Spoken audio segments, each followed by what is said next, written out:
also and also for seniors, we do many programs. Just one aspect I would like to let our children know. When President Kalam wrote Vision 2020 at the request of former Prime Minister Atal Bihari Vajpayee ji, he was not fully convinced what he wrote for Vision 2020 for India to go from developing to developed. He asked us, Swamiji, there is something here missing. Swamiji said to him, well, I see what you have done, great help. But for this to happen, we need true leaders to take the message to the community. And for that, Swamiji said, we have to inculcate the concept of God to our people and the feeling of spirituality for them to become true leaders and become to serve the community. So this what Param is doing with our friends at the from Sringeri is a small contribution from our SVBF of Sringeri Math to the community for our children to become true Canadian citizens. A small offering to our children for them to become true leaders of the community, to hold our values, at the same time serve our community. With that, Param, I wish you all a day-long program. Enjoy and talk to friends and help us to help the community continue serving, and Panaga, Nanda, and Pratibha, and others kindly continue to help us to serve the community. Thank you very much, Param. Thank you. Have a good day. Thank you. Thank you. Thank you. Thank you very much, Dr. Lakshmanan. Now, Panaga and Nanda, please take over.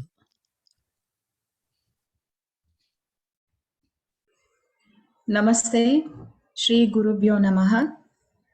A very good morning and a warm welcome to all of you today for the March Break Youth Empowerment Program organized by SVBF.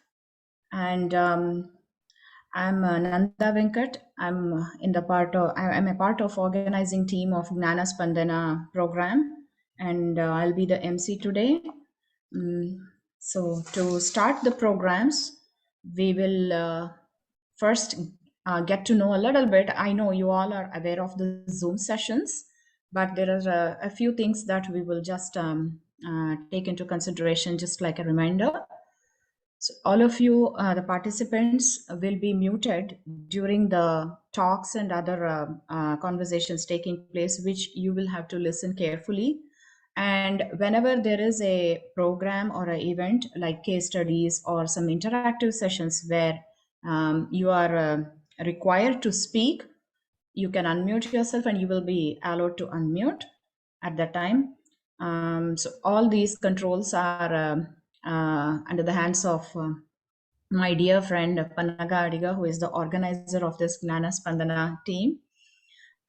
Anytime you have any doubts, should you have any questions, especially when you are listening to talks by our eminent speakers, you can always type questions in the chat line below in the time bar. You can see, as you might have done while attending Zoom sessions elsewhere. So you can always type the questions on chat. You can raise your hand, so we will take care of that. So all the questions typed will be considered with due importance, and the speakers will get back to you with the answers. Even if they are not present today, some of them are recorded videos, but you will always be informed with the relevant answers. Having said that, we will start with the first program of the day. This is a talk by our keynote speaker, Dr. Swiya Murthy. Swiya Murthy got her PhD from Cambridge University in Neurosciences in Education. She currently leads a clinic for children with learning disabilities. Swiya is a mom of 2 boys and she practices Bharatanatyam. She's very active in the community and promotes culture through her artistic performances. So let us all listen to Dr. Swiya Murthy now.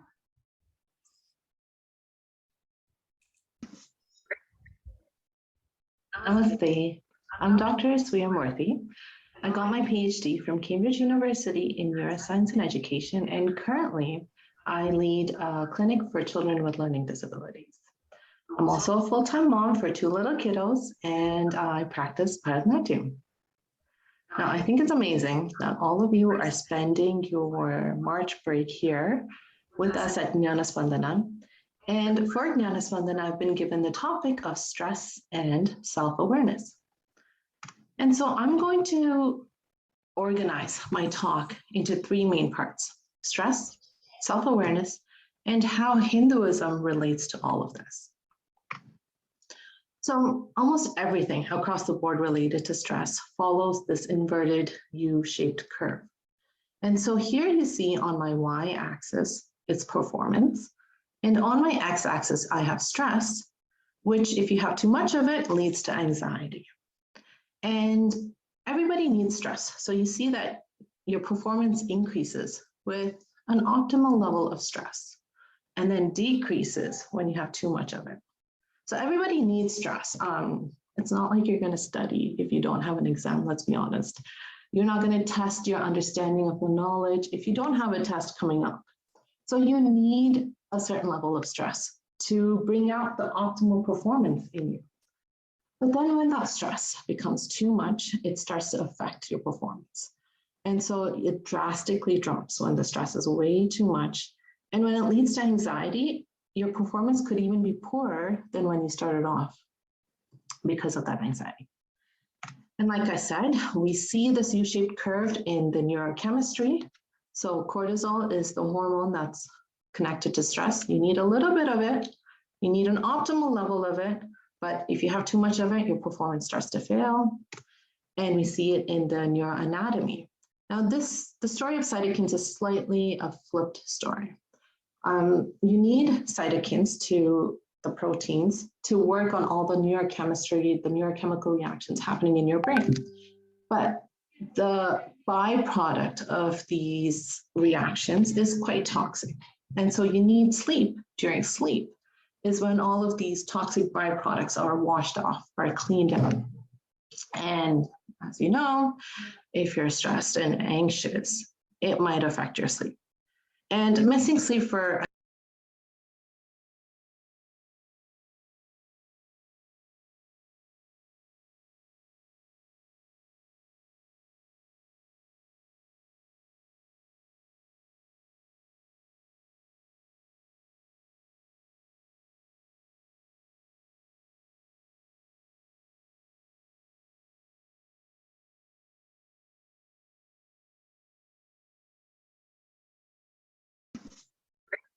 deal with stress. So the story of cytokines is slightly a flipped story.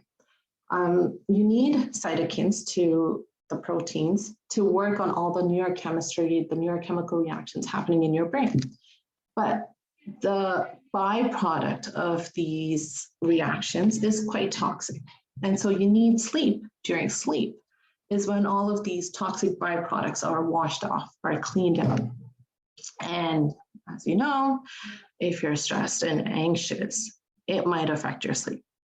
And missing sleep for a day or two because you're cramming for an exam is okay. It's not the best, but it's okay. But if it becomes a consistent pattern where you're not getting sleep, it can start to affect your neuroanatomy. And again, we see this U-shaped curve with almost anything related to stress, which can lead to anxiety.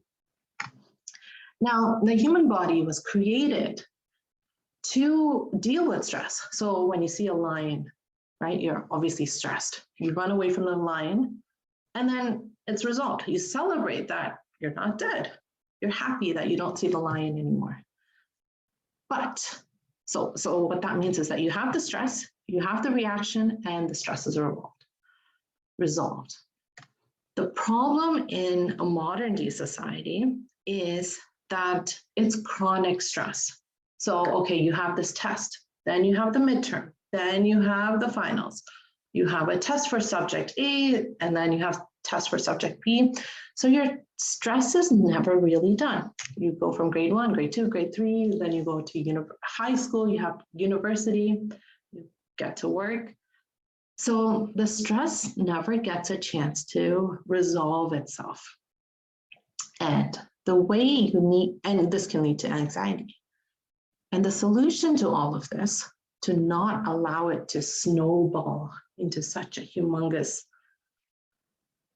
stress ball, is self-awareness. And so the first thing about self-awareness that you can do is identify your stressors. So I'm going to go back 2 slides to this stress cycle. You can only react to stress if you know what your stressor is. And it takes work. It takes a lot of work to be able to identify what your stress is. So for example, you can take something so vague like, oh, school stresses me out, but you can't really work on that. Like, you have to go to school. You have to go to school. You have to go to work. It's not something that you can resolve, but you can resolve. You can like bring it down, like focus, and try to find out what is it in school that's stressing you out. It could be maybe you have a biology test coming up next week and you just don't get the biology terms. You just don't understand them. You can't memorize them. You don't understand the concept. So what you can do is then you've identified the biology terms that's stressing you out, and then you can work on it. You can react on it. You can look at the etymology. You can look at Latin and how Latin phrases, the Latin is constructed, and that's going to resolve your stress with biology terms. And this way, this completing the stress cycle will really help in not only your exam, your test coming up next week in biology, it'll also help you read papers, biology papers when you're in university. And so you're doing something about the stress, you're completing it, and you're celebrating it. And so you're completing the cycle.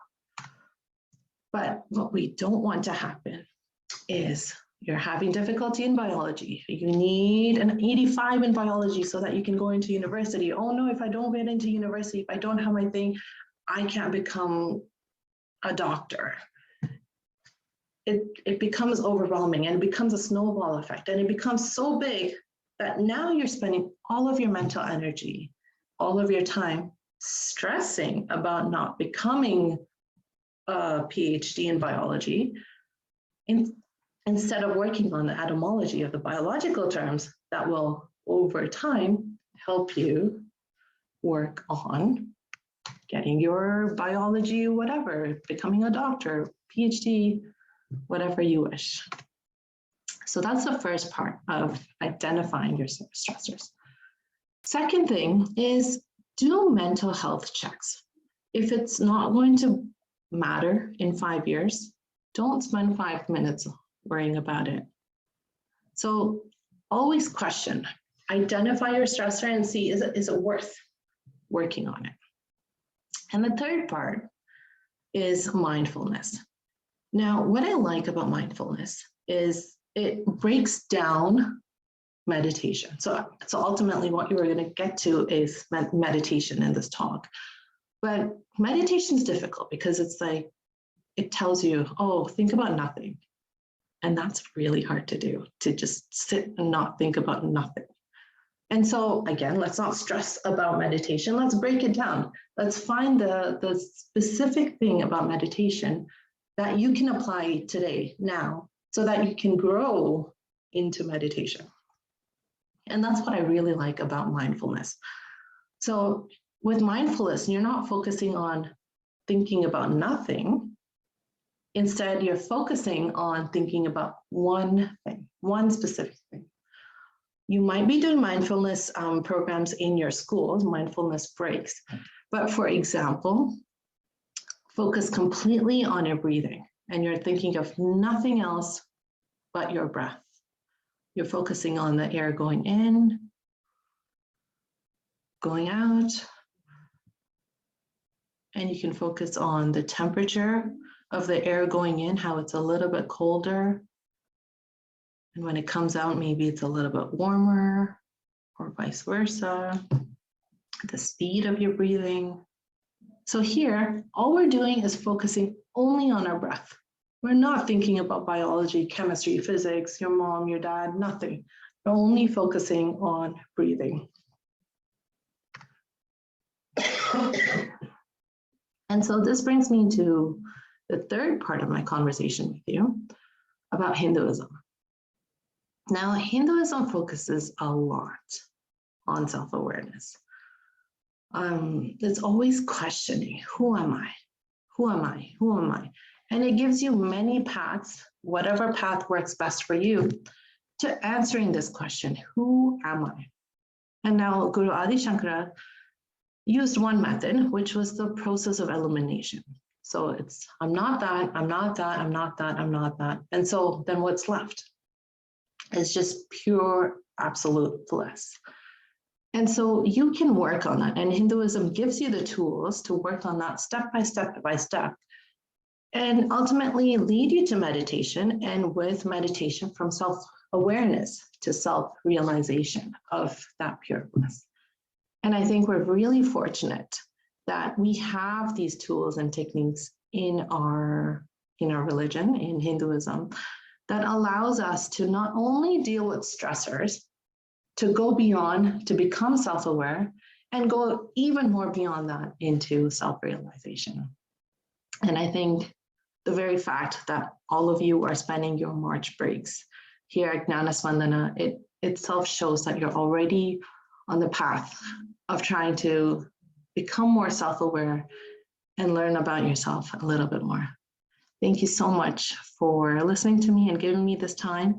And I hope whatever I said helped you a little bit.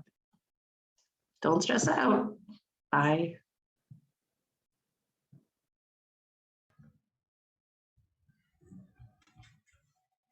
So participants, I hope this talk by Dr. Swiya Murthy was really helpful. She has put forth a lot of important points to be considered in our lives. And as I said before, if you have any questions, doubts, please type them in the chat now or later, so which shall be considered, and then answers can be provided to you later through email, WhatsApp, and other means. Okay.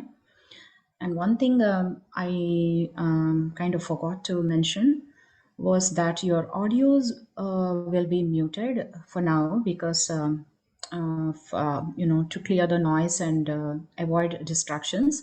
But you can keep your videos on, so that we know that you're here physically, and of course mentally you are here with us, listening to us. Keep your videos on, so that instead of speaking to looking at the screen with all the windows closed, just the black squares or rectangles, it's nice to see different faces, and we know whom we are speaking to, right? Other than you want to get up and go and have some water or some break, then it's fine. And we do have break time as well. So moving on, now we have a talk about self-awareness by our very own Panaga Adiga. As you all might be knowing her already, she doesn't need introduction, but let me tell a few words about her. Panaga is currently working as software engineer manager at Capital One, has had a software engineering experience for over 2 decades, always has had an initiative to involve herself in community activities. She was the main person to organize this Jnana Spandana activities and take up the initiative under the guidance of Sri Parambat and Ravi Shankar and many other trustees and other friends like us. So that's how we have put forth all our efforts in bringing out this program for the benefit of youth, which we hope will be very beneficial as we proceed from March break to summer and other sessions. Panaga has volunteered in Kannada Sangha activities, Kannada Sangha Toronto, for many years, and she has been a parent volunteer in Golden Hawks Air Cadets Squadron as well. And she's also a youth mentor for SVBF's youth newsletters, which is a separate wing, just like Jnana Spandana, it is Jnana Parampara. So Let's welcome Panaga and let us all listen to her talk about self-awareness. Over to Panaga. Thank you very much, Nanda. Let me start sharing the screen. Welcome to everybody to our Jnana Spandana program, and hope you're all excited as much as we are. And today, let's talk about self-awareness and emotional intelligence. So what is self-awareness? We don't want to just go defining what a term is. We want to understand what it means and why it is important for us. So self-awareness is having a deep understanding of our own emotions, how we feel in different times, different situations. How do we react to it? That is self-awareness. And the more we understand of how we react, of how we feel when things are going our way or things are going against our way, then if we know how we react, then we have a better opportunity of handling ourselves to the situation so that the situation works in your benefit rather than against you. So, for example, what are the benefits of self-awareness? What are we looking for if we have the self-awareness? It helps us to become better communicators. We will be understanding each other better. It allows us things to see the things from different perspective. What does that mean? A situation can be seen from my perspective or an opposite party's perspective. They see things in a different way. I see things in my own way. If I'm self-aware, if I allow myself to say, if I'm in that person's shoes, now what? How do they see that situation? So that kind of opens up a whole new perspective or a new way of looking at things, a new angle at looking at the situation, where you will be in a position to say, if that is a problem for this person, how can I help? Or if this is a problem for me and that is going to help the other person, how can I convince them? So it opens up a door for you in a situation where if there is a conflict with one person and yourself, and you're self-aware, you're not going to be in that negative mode of, I need this, or you have to give me this. Instead, you'll say, how can we make this situation better for all of us? What is in it for you? Let's work it out. What is in it for me? Let's work it out. We'll come to a common ground. So that gives you a balance of your emotions, your thoughts, and makes you a better person overall, and brings you a lot of trust. So it builds better relationship. So people will more trust you because you're not working for your benefit, you're working for the benefit of the whole situation, to speak. So that's a very good thing to have, to have that kind of a self-awareness. Now, we can broadly classify the self-awareness as two parts, a public self-awareness and private self-awareness. What does that mean? Like how we just discussed, public self-awareness is how people perceive us, how people see that we are, what people make an impression of us because they have seen us in the past, and what does that mean to them? Do they trust me? Do they like me? Do they believe I'll do my homework on time? Do they believe that I will help them if they are in trouble? Those kind of things. Because we have been interacting with certain people in the society, that builds a gradual trust, and us knowing what people think of us is beneficial for us so that we can make the next decision to keep that trust, to keep that friendship and relationship with our friends or family members. And the second thing is the private self-awareness. So what is private self-awareness? I knowing myself enough so that I'm aware of what is happening within me. Means if I know if I'm going to react in a certain way in a given situation, and I know I'm going to get angry, but anger is not going to solve my problem. Anger is going to just complicate this situation even further. So if I know that I'm going to be angry, I need to take a quick moment to calm myself down. And we are going to talk in the next session of different methods of how we can calm down, calming during the stressful situations. But knowing that we need to calm down for a moment, even if you take 10 seconds of calming, then you will reassess of how I'm going to react, how I'm going to respond. And we are going to talk about reaction and responding in a quick minute. We want to respond to that situation, not react. React is like a right away you come up with an emotional breakdown or a blast of an emotion. But when you respond, you would have spent time enough to think about it. So let's talk about that. So what to do when you get stressed or anxious? So there are some tips that we can follow when we get stressed or anxious.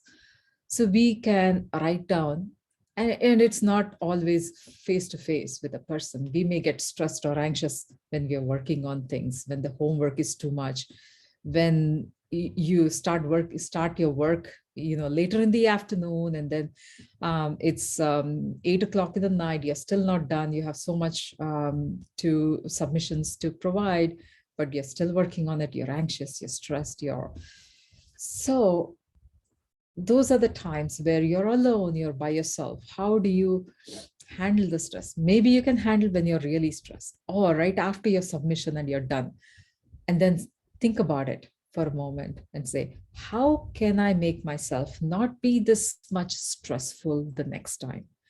So make a note of everything that caused you stress. Maybe there are chores that you had to do. Maybe you forgot to do certain things that you were supposed to do that came up last minute.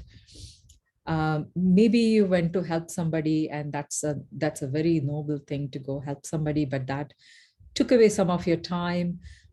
Sometimes you'll have to excuse yourself for that and don't get stressed over it, because it's a nice thing to do.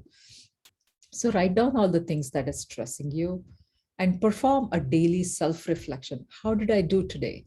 Did I contain myself? It's not about pushing your emotions down. It is about understanding your emotions and then making sure that you're using that emotions or feelings which are natural to your benefit. How do you do it for your benefit? So we are talking about it, but let's also understand what the problem is and how do I react to a problem. That is a very good initial point before we go and resolve or provide a solution for the stress management, right? Recognize patterns. Sometimes stress happens when a certain pattern happens.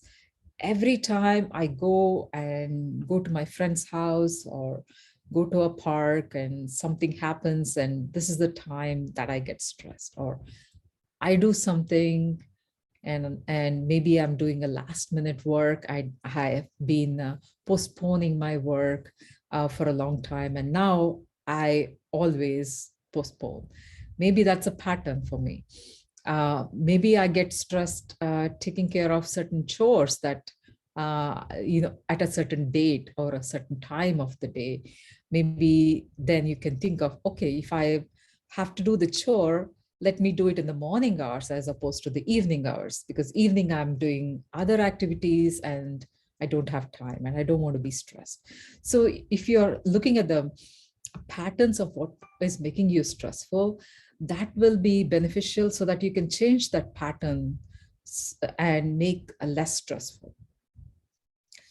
Sometimes it's good to label your thoughts. Sometimes we could just be angry, or we could just be tired of something, or we just need some rest. We didn't sleep enough, or maybe we are hungry. And then we take our emotions or anger on somebody else, maybe a dog, maybe a sister, maybe mom, But it's actually, you're sleepy, you're tired, you're hungry. So if when you label your thoughts and label your emotions, why it is happening, then it makes it very easy. Okay, I need to eat now, or I need to sleep now, and I'll be better. So those are the things that you can easily label your emotions and resolve it right away. Ask the what questions as opposed to why questions. What does that mean? Sometimes when things happen and you're going through your thoughts, okay, why did it happen to me? Why did he say that to me? Why did she do it for me? So when we ask these kind of why questions, what the answer is, you're focusing on yourself. You could be blaming yourself. You could be blaming a person, maybe a sister, maybe a friend, maybe mom. So instead of focusing on that individual, you want to ask the what questions. What made me upset? What is causing this problem? What is the solution that I have to find so that we can solve the problem? It's not my mom's problem. It is not my problem. It is not me I have to blame about. It's not my sister, but it's the situation. It's the facts. It's not about an individual and blaming them and fighting with them. It's about how can I make this better, this situation or this fact or this problem. If I have to do lawn mowing, for example, it's the problem, the stress is around the lawn mowing and the lawn growing faster than you expect it to grow, perhaps. So those are the facts that you should worry on, rather than blaming dad, perhaps, to say, why dad, you always ask me. No, why? What is it that I have to do to ensure that I don't get stressed about lawn mowing? So then you're focusing on how to resolve it on the facts. So that's a very good way. It's a very simple technique, but it's very, it is very powerful. So focus on the problem as opposed to focusing on the individuals or focusing on yourself. That's exactly how the question goes with the what and the why. So the problem in most cases is not us. The problem in most cases is not the person we are interacting with. It's not the teacher's problem. It's not it's my friend's fault or my team leader's fault. It is about the situation again. You have to focus on how can I get this situation under control, and then things will be much more easier to manage. Sometimes we need to understand to accept our emotions. Sometimes we will be upset and we say, no, I'm okay. No, this is okay. And we give so many excuses. But then those excuses is just putting things under the rug, so to speak. That means we are just trying to cover it up, but it's going to come back. And when it comes back, it becomes a monster. And the next time it comes back, it becomes a bigger monster. So you want to resolve it, the earlier, the sooner, because the stress does not want to keep building up. You don't want to keep putting away the small things that you can easily fix now and let it become a big deal later on, right? Because it can accumulate and accumulate and it becomes a snowball.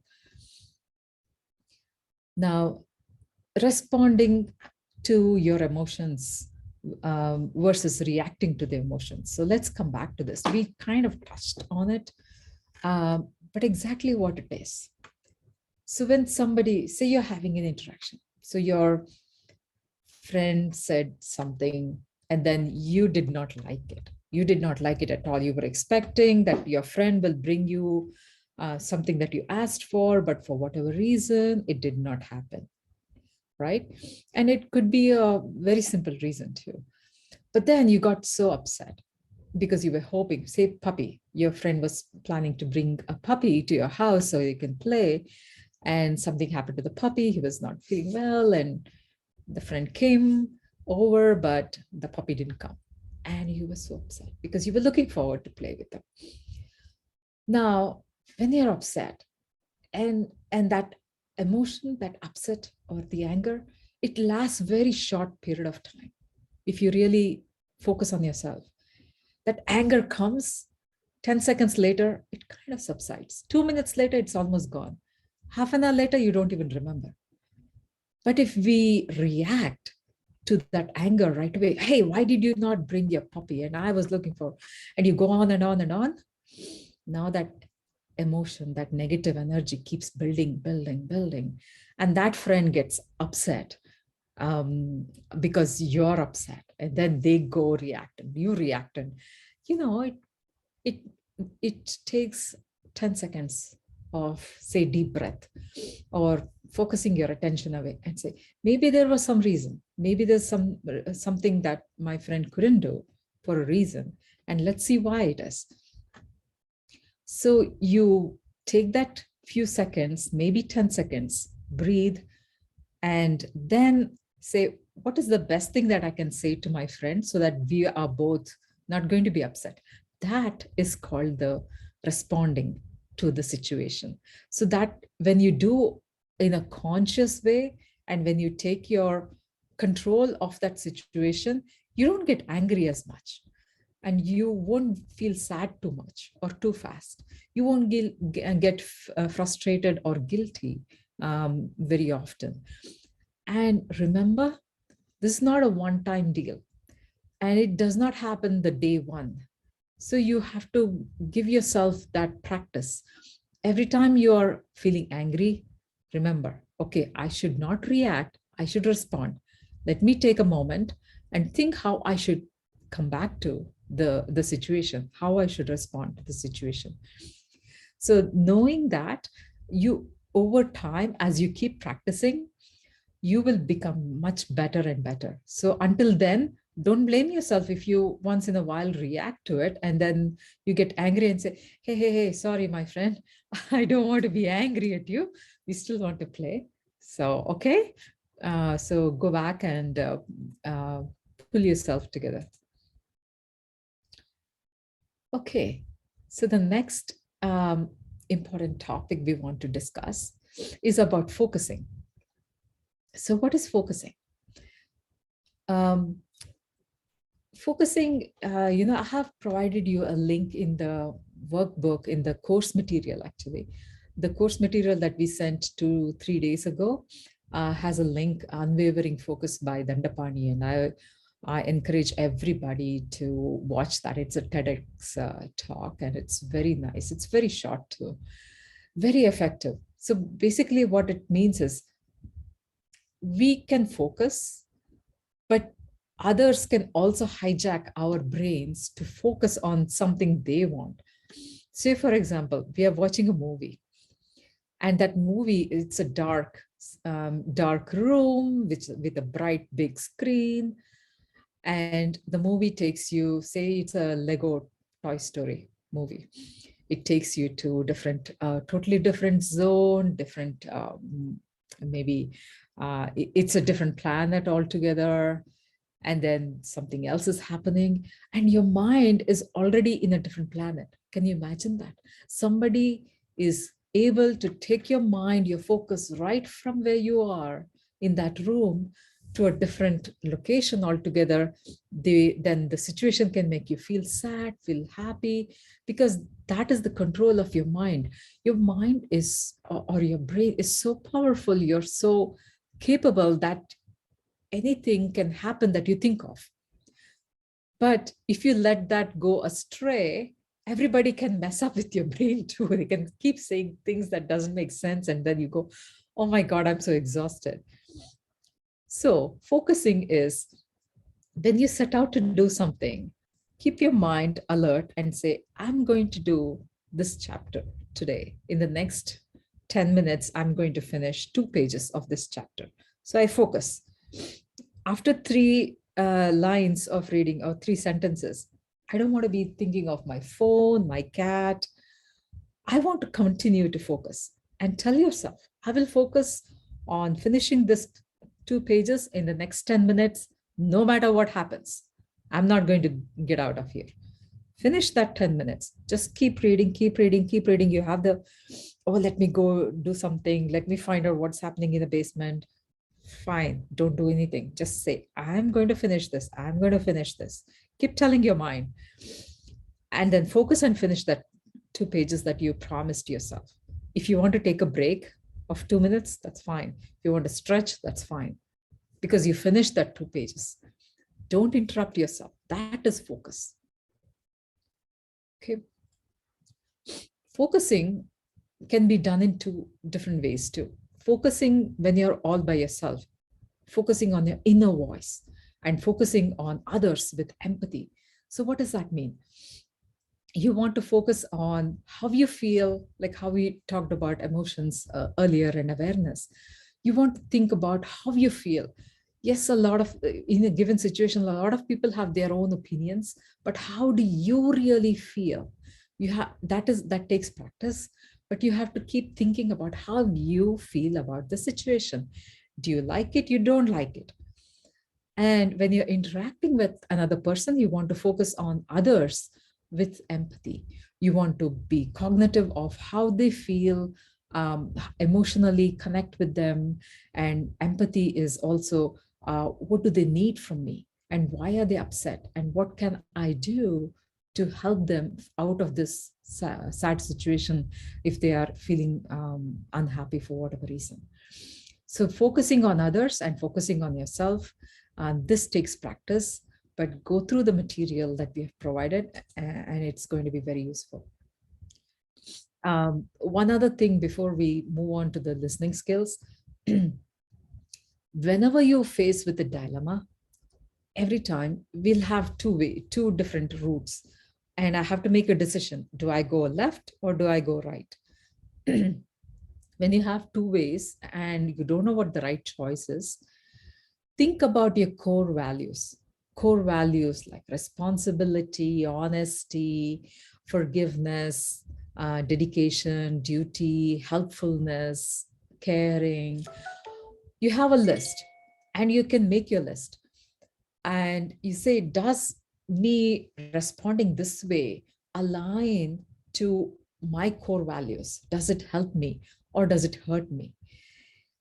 Taking a moment to decide on that will always help you guide through making the right choice, rather than, I don't know which way I have to go, I'll just go one way.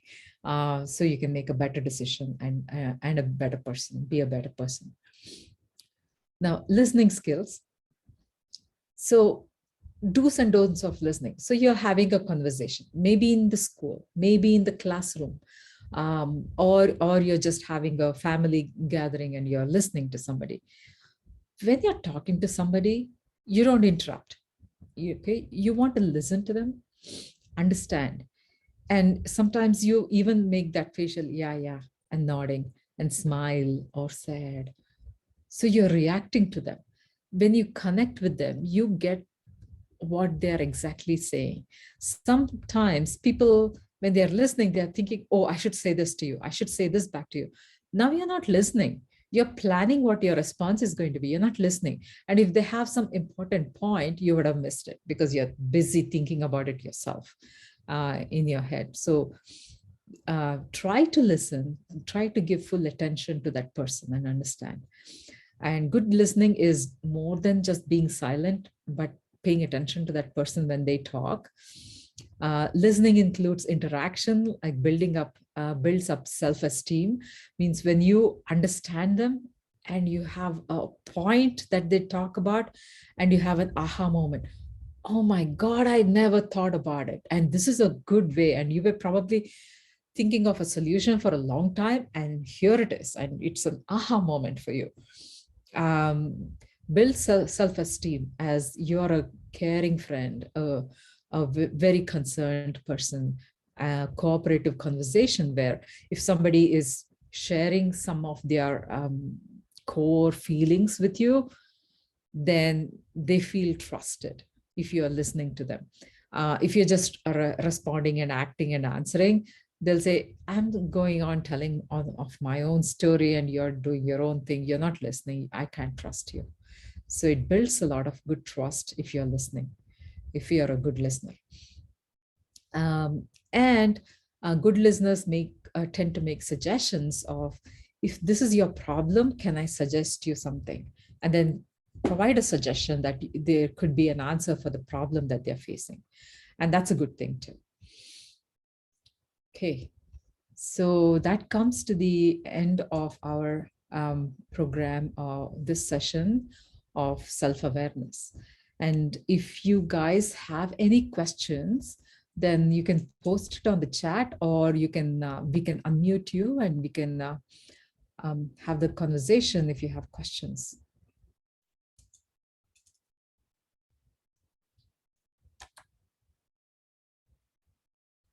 Anybody, any questions?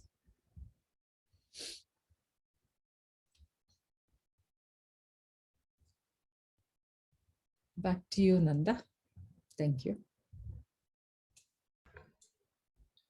So as I mentioned earlier, if you are still framing the questions, or you might get some questions in your mind later on, feel free to post them. Please email if it is after this session. During this session, anytime, please post the questions in the chat line as asked. Okay. And do we announce a break now, Panaga? Yes, I and think, right before the break, let me remind everyone. yeah. Thank you, everyone, for a lot of you have submitted the worksheets. We had 2 sets of worksheets we provided, which is one is interactive, and right after the break that Auntie will announce, right after the break, we will start that interactive session where we will start with you guys. Whoever wants to talk, we will call the name, and then we'll talk about what you think about that coping skills that the worksheet that you prepared. Okay. And this will be, we want to give as many people opportunity to talk. So feel free to talk. Sometimes maybe you have not submitted the document, but you have something in mind that you want to think of and want to share with the team. Feel free to put your name on the chat and we'll give you an opportunity, okay? So there's no hard and fast rule that you didn't give me the document, so I'm not going to give, no, that's not the case. We want to encourage everybody to contribute to this discussion, and we're going to have a lot of fun time, okay? Interactive session. So over to you, Nanda. Yeah, as Panaga mentioned, so this should be an interactive session. So guys, this is the time to show some action.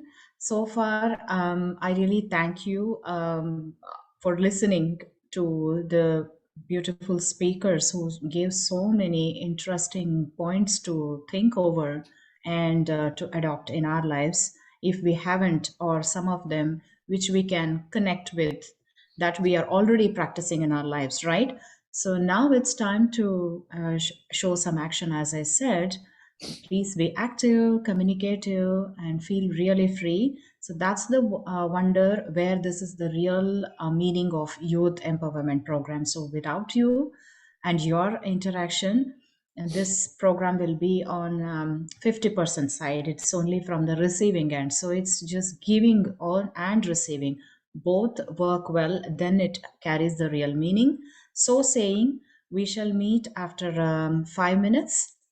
This session will be kept on. You don't have to leave the meeting. You just can switch off your video maybe, or you can just leave the place, have some water break, use your washroom, or have a bite if you haven't eaten breakfast properly, because you're going to interact, you're going to talk.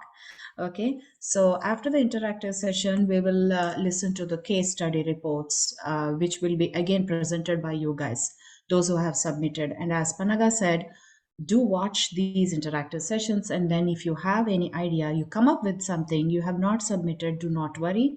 You can just take your turn and you will be provided your turn. Same with case studies. If you want to come up, you can go back to the document which was shared yesterday, day before. So you can just think over one of the topics, prepare a quick report, and get ready and submit. So tomorrow there is one more session, right? So there you can just take an opportunity to present your report on one of the case studies, 1 or 2. Let us see about that, okay?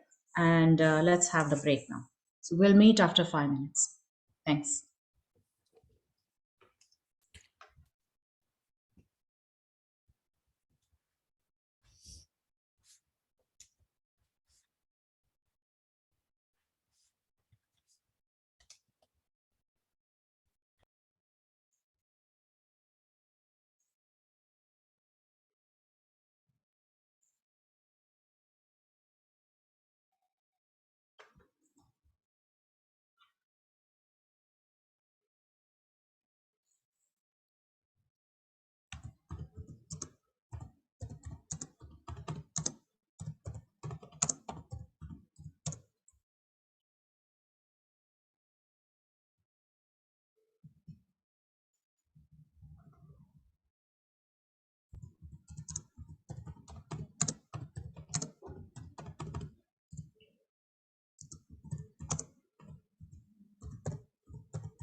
Hi, Nanda. Hi, Panaga. So you can take over and then call up the submitters one by one. So that's So I won't screen fine. share yet when we start. Sure. Okay. So we will have the participants do the talking. We may have to unmute each one, right? We'll have to ask them to hand raise Mandbeka, unmute Mandlike. They can raise the hand so we will know, or you can call up one by one. It's up to you. So you have already marked the submitters, and you Yeah, can call up in the same order so that we don't miss out anybody. And those who feel that they are missed out, they can raise the hand. So we can just, by chance, if we miss them out, yeah, yeah. and then we can just give them. So all of them will be definitely given opportunities. So nothing to worry. Yeah. You can call in an order so we have that in the mind that you know who we are already asked and whose turn is yet to come. And there are totally I just didn't count the latest number who have submitted interactive. Think about there are a lot. Okay. Interactive alva. Yeah. Yeah, at least 16, all 16 of them have submitted. Mhm. 4, 5, 6, 7, 8, 9, 16. 16 is Yeah. Oh, good. that's a good number. We'll give them Yeah. all opportunity. ಸ್ವಲ್ಪ time ಇದೆ ಈಗ. So we can, Yeah. maybe in a minute, you can call them back. Yeah. And then we can just get started. You can just start with the first person. You can explain if you have anything to say before they start, how they have to. So if the document is shared by you, then they don't have to worry, right? Yeah, I can, yeah, I can do that. Let me see how easy it is to do. So how are you placed with the regard to the documents? Because the names that you call, Yeah, I have if the it is name. if well then in that case you share the document the first document and then call up the name, so that way it will be easy with the document flow. Yeah, okay. Not in the order of names necessarily, in the order of the documents that you have put up in the folder. So first document, first person, I roughly remember who provided it send first. first. Yeah. Okay, Okay. Mahantesh. Yeah. Mahantesh first. Okay. So are we done with the break? Let me count. So 10:35. I think we are having just one more minute. So far, good. We are on time. Yeah. A couple minutes early, actually. These screens that I will share, or the work documents, I'll make them ಚಿಕ್ಕದು ಮಾಡ್ತೀನಿ, but I cannot make it completely big. That's fine. That's Yeah, fine because maximize we need ಮಾಡಕ್ಕೆ. to know the speaker also. Yeah, and I because think I'll the have to go speakers. tab by tab, back and forth. If I make it big, then that is what happened. No. The screen Yeah. ಹಿಂದೆ ಹೋಯ್ತು, ಅದು ಎಲ್ಲಿ ಹೋಯ್ತು ಅಂತ ಗೊತ್ತಾಗ್ಲಿಲ್ಲ ಆವಾಗ. I was Yeah, not the wider option to make it wide, right? But that is nice if a video is given video. already Yeah. and the same Okay. person keeps talking for some time. Yeah. And then you keep the widest possible so visibility is nice, Yeah. and whatever slides they show, that will be nice. Just let's do that for presentations, and maybe for this I think it can be done half, 3/4 screen, because we do need to know, and the speakers also need to know that their face is seen, right? Who is actually speaking? That's Mahantesh. one way. Yeah. Yeah. No, like all the speakers, we need to know all the participants, and participants need to know who is Can actually we? speaking. So that's fine. Yeah. All right. So I hope everyone is done with their break, got stretched, and came back freshening up. So we are starting the exciting session, which is interactive session with you guys, and Panagadiga will be taking over. Welcome back, you guys. Can you go on screen? On the screen? Yeah, you can all switch on your videos Yeah. so that we understand that you are back from the break. Nice. Thank you. So what we will do is some of you have submitted your interactive worksheets, and I'll call the name and I'll try to go with the order of how you guys submitted from yesterday. And I currently have 16 people who I have received the submission for. And after the talking to these 16 people, if one of you who have not submitted want to do the same thing, then feel free to do it. Feel free to answer. No issues there. So I will start calling the name, and if you can unmute yourself, and I will screen share what you provided. Let's start with Mahantesh.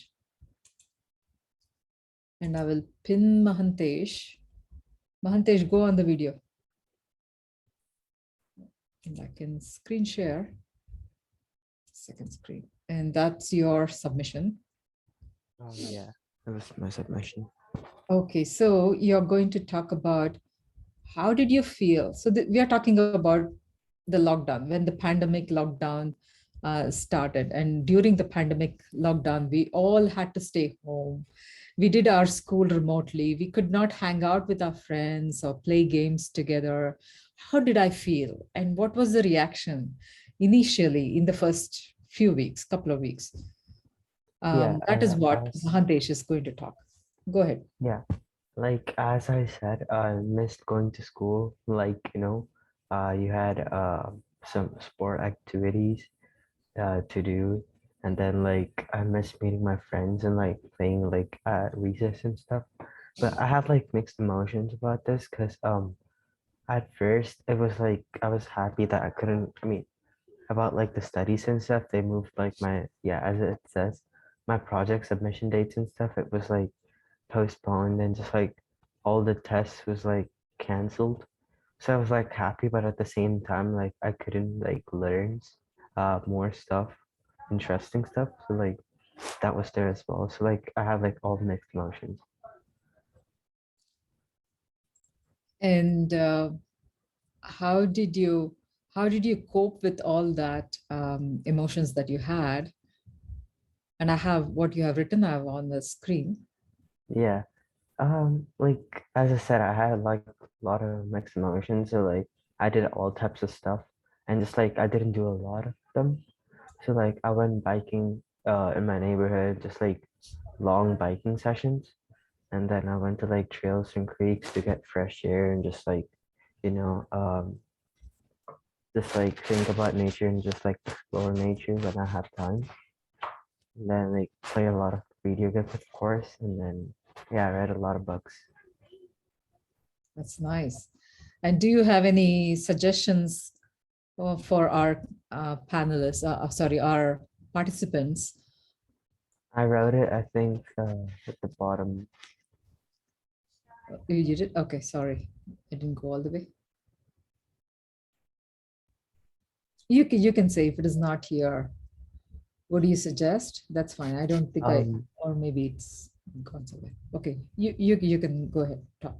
Yeah, I think I'll just give just like take fresh air and just like do what you love instead of like, taking stress, and especially in March break, just like try to be as much as happy as you can. And yeah. Thank you. Now, can we go next with Arjun? I'll get your interactive. Arjun Saraf, you can unmute yourself. Okay.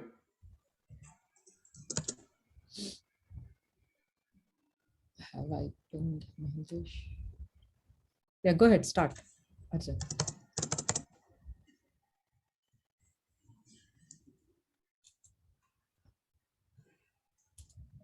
Nanda, can you pin Arjun and the people? I'm here. Okay. Can you Go hear ahead, me? Arjun. Yeah, we can hear you, Arjun. Go ahead. Okay. So I have opened your screen, Arjun. So what did you do when the remote school started, and how did you feel about it? So for the question, how did I feel in the beginning of the pandemic? Correct. Initially, I missed going to school and meeting my friends, but I also, like many others, I was a bit confused because I wasn't sure when the pandemic would ease and cases continued to increase day by day. So I was a bit scared. Mm. And also, I couldn't communicate with my teachers because we were completing work asynchronously. So I wasn't sure. I was just confused. So yeah, I was just confused. And how did you cope with it? Um, So what did you do during the summer times, and how did you spend your holidays, summer holidays? okay. Obviously, due to COVID, we couldn't travel anywhere. I think last year we were looking to go to India, but we couldn't because due to COVID. So I interacted with my grandparents who live in India through Zoom and through FaceTime, calling them whenever I could because they were in the same situation, if not even worse. So I tried to interact with many people online.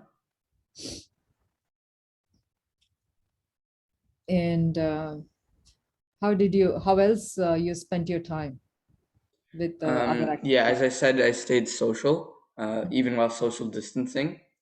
I stayed social online, Mm. and actively participated in numerous virtual events held by my school, and developed new hobbies such as coding, photography, and helping my parents with gardening. Nice. Excellent. And what do you suggest for our fellow participants? Mm. I would say, like, I have try to find new interests or develop new skills, and try to take care of your physical, emotional, and spiritual well-being, and also try to stay off screens as much as you can. Like Mm. when you don't have to, try not to use your screens as it can cause eye strain. Yeah. Thank you, Arjun. So next I will call upon Ananya Pai.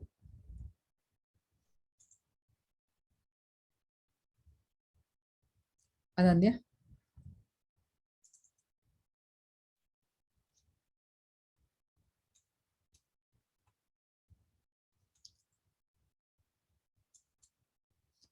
Are you there, Ananya? Okay. Aditya Pai, can you go on the screen? Aditya Pai, can you go off mute and share? Where is yours? Okay. Share your thoughts on the interactive session. So I know you submitted this and I'm putting it on the screen here. So how was your experience when the COVID started and you were not allowed to go outside or go to school? Share with us, please. Okay. You're on mute. Okay, good. No, can you hear me? Yes, yes. All right. When COVID started and we had to go, I missed going to school a lot. And that was mainly because of, at first it was because I missed, playing with my friends and meeting them and talking to them in person. And some submission dates like were completely removed, so I was happy about that. I was happy to stay home, and I was happy because school was extremely easy. And but I did miss talking to my friends a lot, and the convenience of online school is also undeniably good. Like you didn't have to go to school; you could just wake up and do it from wherever. And like it's just very convenient, and like for breaks and stuff, you can always just kind of go away, and if your camera's off, so that was good for me. But after 2 months, I didn't. I felt like the pandemic would continue for like really long time, and I couldn't interact with anyone physically. Only Zoom calls and stuff like that. Most of my relatives are in India, but at the same time, so nothing really changed there too much. But we still couldn't go out anywhere, and obviously also the fact that people were dying everywhere is sad. I was really hoping for vaccinations to come, And online school kind of felt like the school board cheating us because we didn't really learn anything much. For example, for me, French was completely removed as a subject. So we didn't even get a mark for that. Oh, Yes. and how else you kept yourself busy and Yeah, happy during this time? I played video games, I talked with my friends, I played with my dog Bubbles, and I walked outside and I spent time away from the computer. So that's how I stayed. I kept myself happy. And do you have any last thoughts for our friends here in the participant? Yeah, you gotta keep in mind of how much time you spend in your mental health and stuff like that. It's very important. Thank you, Aditya. Can I call upon Ananya Pai, please? Yes, hello. Yeah, that's yes. So Ananya, can you share with us how it was when the remote school started and how did you feel? Sometimes, like, it was the convenience of not walking to school was good, but I missed seeing my friends, and sometimes it was harder to learn online because sometimes people had Wi-Fi issues and teachers couldn't explain it clearly sometimes because it was online and they couldn't really show how they did it. And how did you overcome it? Um, I tried to go outside and get fresh air and just do stuff that I like, and listen to music always helped me calm and become more calm. So That's very nice. Do you have any suggestions for our friends? to participate? I think getting fresh air helps and just doing things that you like that'll keep your spirits high. Yeah. Thank you, Ananya. Thank- Can I next call upon Gautam? Gautam, can you unmute yourself? Yeah. Yeah. Sorry. Can you share with us your situation and how did you cope with the COVID situation? Yeah, obviously many of the things were already touched on. So yeah, I miss going to school and meeting my friends because Mhm. that really helped my mental kind of health. Um, and I was happy that project submission dates were moved out, but I was disappointed that extracurricular activities were shut down. I was scared for my health and my family's health because the coronavirus at that point, a lot of people were dying, so it was pretty scary. And also, it was really boring just to be at home, kind of, because there's not much to do. Yeah, that's true. And what did you do to keep your spirits high? So I socialized with my friends on like video calls and other online platforms. I talked more with my family and played like board games or watched movies with them. Mhm. Exercised more and like inside the house, just to maintain like physical fitness, and also like read more books. So that also helped take away from like the environment that we were in, put me in a new world kind of thing. Great, thank you, Gautam. Can I call upon Sindhuja, please?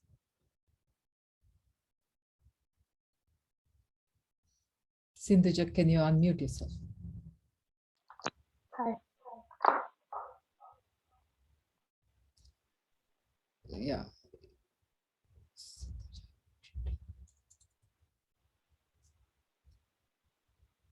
Okay, go ahead, Sindhuja.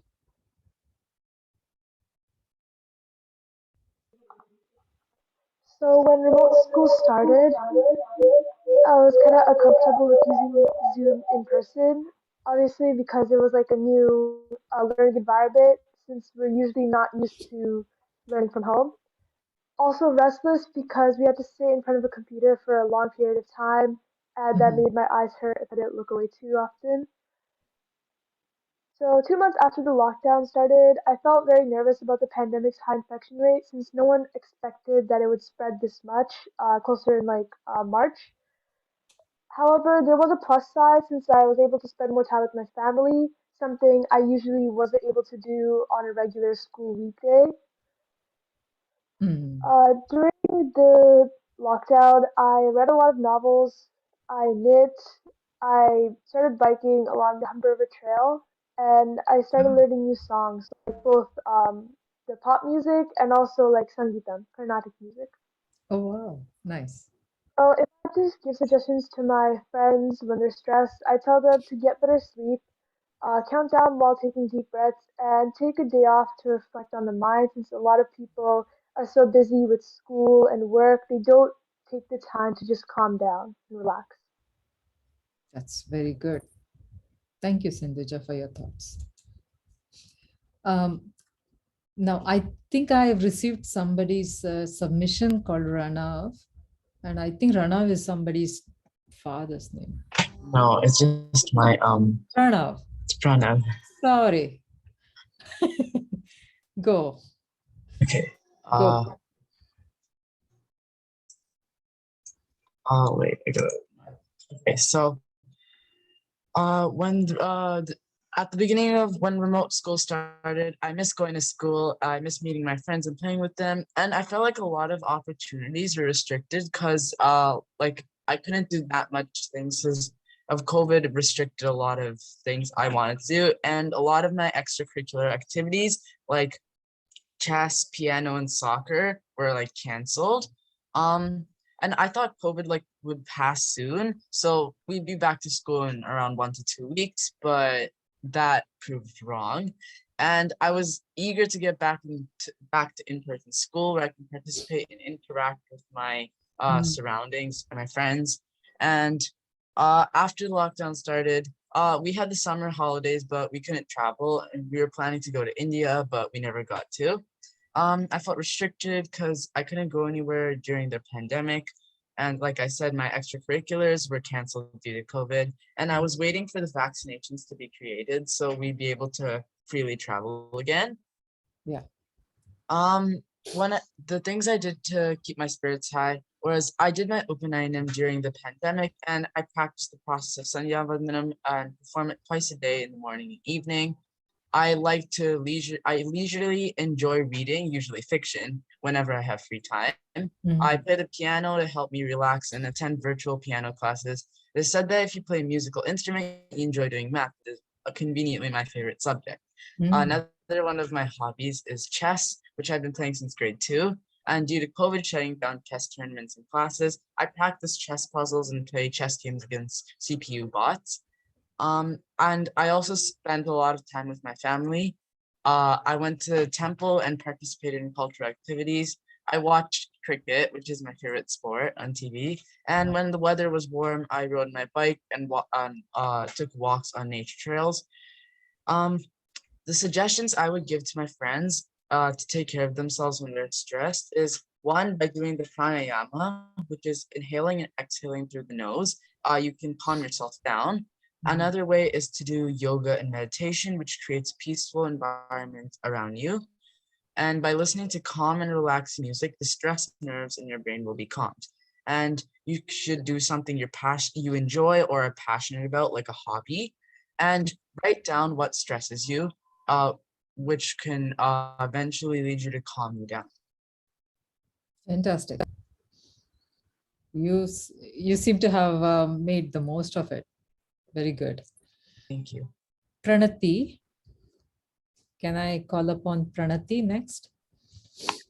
Yeah. Hi, Pranati. Pranati, sorry, I could not access the document, but you can please go ahead and talk. You have the document you can see from your machine, right? Yeah. Okay. Go ahead. Okay. So for the first question, I missed going to school. I missed meeting my friends and, just hanging out with them. And I was happy that some of my project submission dates were moved out. I was also happy that I could wake up somewhat late. And then I miss talking to everyone in person. And then for the second question, we had the summer holidays, but we couldn't travel, obviously. Yeah. And then I could interact with my relatives over the phone or Zoom calls. And then I could interact with my friends and play online games. I felt that I could take some more time to do things that I like. And I was disappointed since you couldn't really go anywhere. Yeah. And yeah. And how did you entertain yourself? How did you? Oh, I entertain myself by doing things that I like. Like I listened to songs, I read books, I did some art, and I talked to my friends and relatives virtually. Thank you, Pranati. Can I call upon Nidhi? Nidhi Hegde?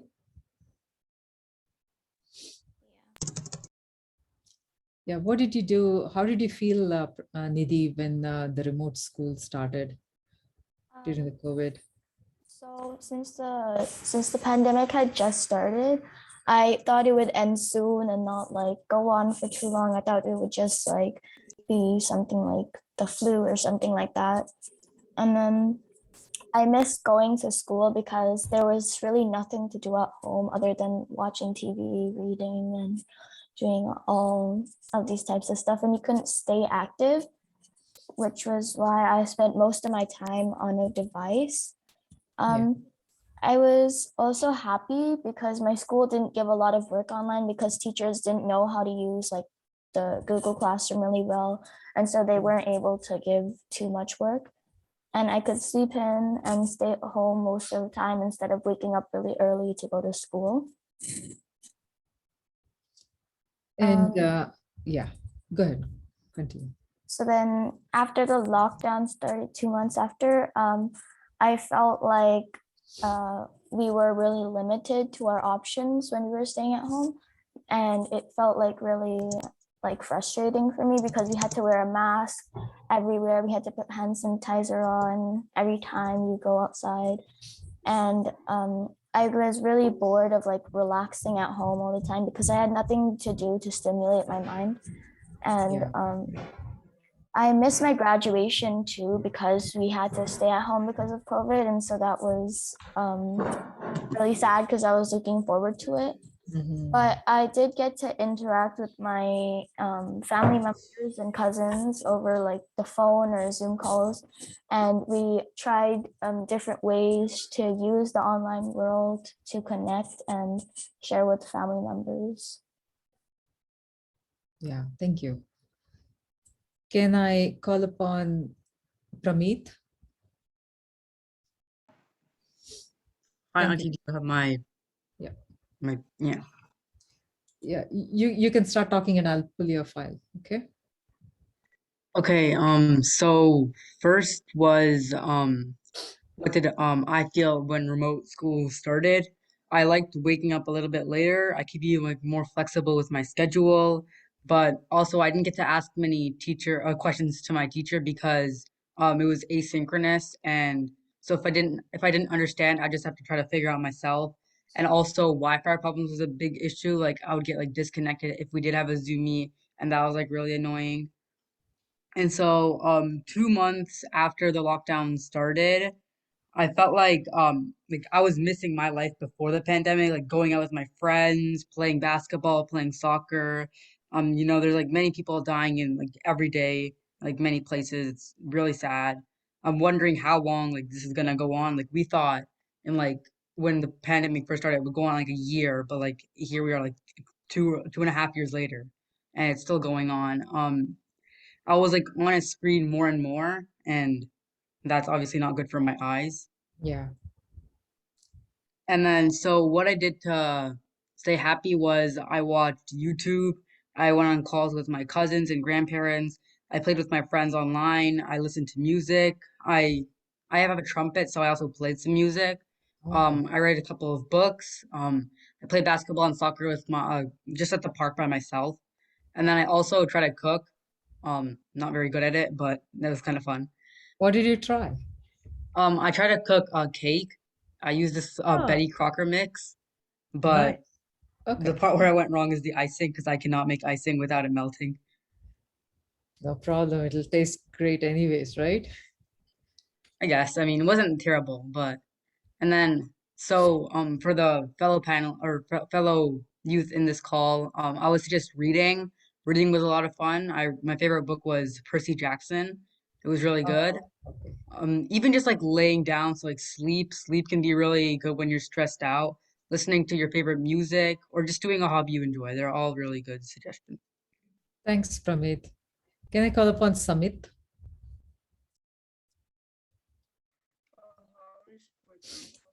You can start, Samit. I'll pull your file out.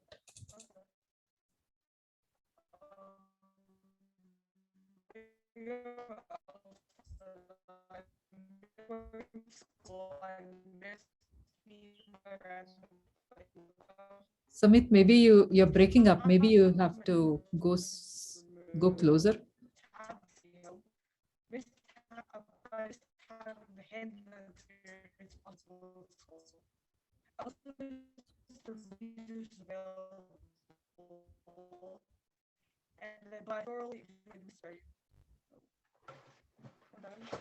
So what did we do after 2 months?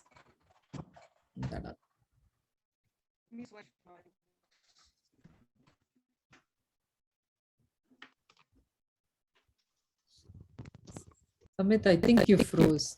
Okay, can you? Yeah, continue. Yeah. After 2 months, I've seen the thing where people said I was able to interact with my friends, which is sad. I could still get some fresh air by biking with nearby friends, but I also broke my hand during the summer vacation, which was not pleasant. And the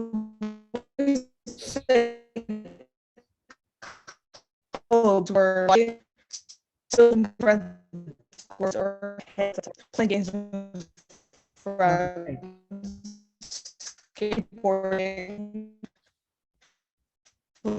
I like that. Playing video games and reorganizing things when they got messy. This is just people cope with me. Anything that stressing them out, your mental health, relieve your stress by talking to someone, and play stress-free games with friends. Thank you, Samit.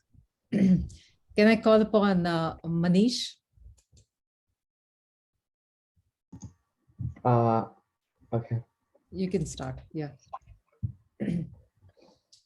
So I like everyone, I missed out going to school, and I missed meeting my friends and playing with them before coronavirus and after too.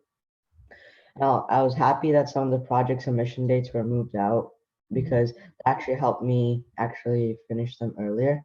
I was also happy to stay home because outside there's like a lot of things going on, and I felt safe staying at home. There's also less workload, and we barely got homework, and I got to sleep more in the morning, and it was kind of boring too because I couldn't interact with my friends, and Google Chat was closed for us. And yeah, 2 months after the lockdown started, we didn't have summer holidays, so it was kind of sad that we couldn't go to any other countries but Canada.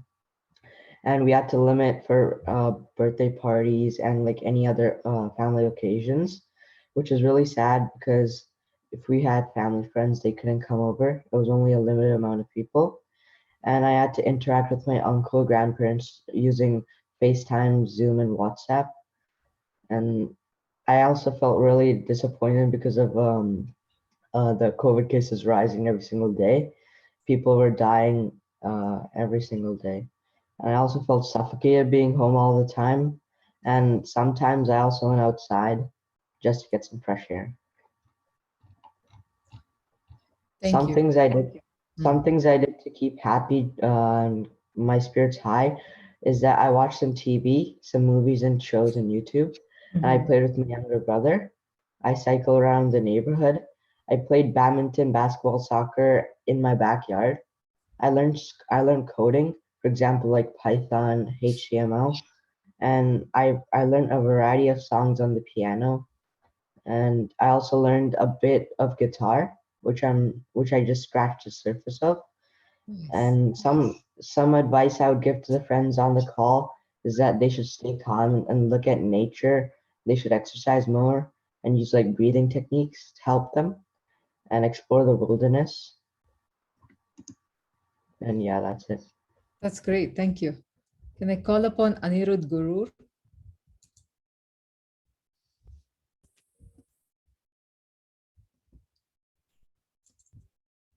Anirudh? Yep. Okay, go ahead. Hi. Anirudh. So in the beginning of like the pandemic, like it was around this time, I think 2 years ago that the pandemic actually started. Um, I I guess I did miss going to school but it depended on the like what aspect of school. I think the biggest part of school that I missed was meeting my friends, right? Because that was like a major aspect of my social life, right? My friends. Mhm. Along with that, I missed like playing with my friends, going to the park, having chats, like on the curb, things like that. I was happy. Of course, I was happy. A lot of my assignments and the due dates, they were pushed back. Or and it gave me more time to work on them and refine them if they needed more work. Um, and because of the pandemic, you were actually indirectly provided some free time, right? So because everything was online, you weren't really obligated to, wake up early. You could do assignments on your own time, right? And this kind of gave me the ability to spend more time with my family, and it was more time for bonding, I guess. Nice. Yeah. Yeah. So 2 months after the lockdown started, it was kind of the same thing. Although the free time, I chose to actually make use of the free time I had instead of wasting it, right? Because you have to use your time wisely. And so what I did was, at the time I was actually overweight, but I ended up working out, and over that 4 month span during that summer, I ended up losing around, I can't remember, I think it was around 10 kg or something like that. And I was a lot healthier in my body, and I could feel that. Although at moments I was a little sad as I wasn't able to go outside, meet friends, meet other family friends, and be able to interact. Although the thing is, I'm surprised because now my social skills, they haven't been negatively impacted. I'm still able to go out and talk to people and have like actual intellectual conversations, right? Yeah. So yeah. Cool.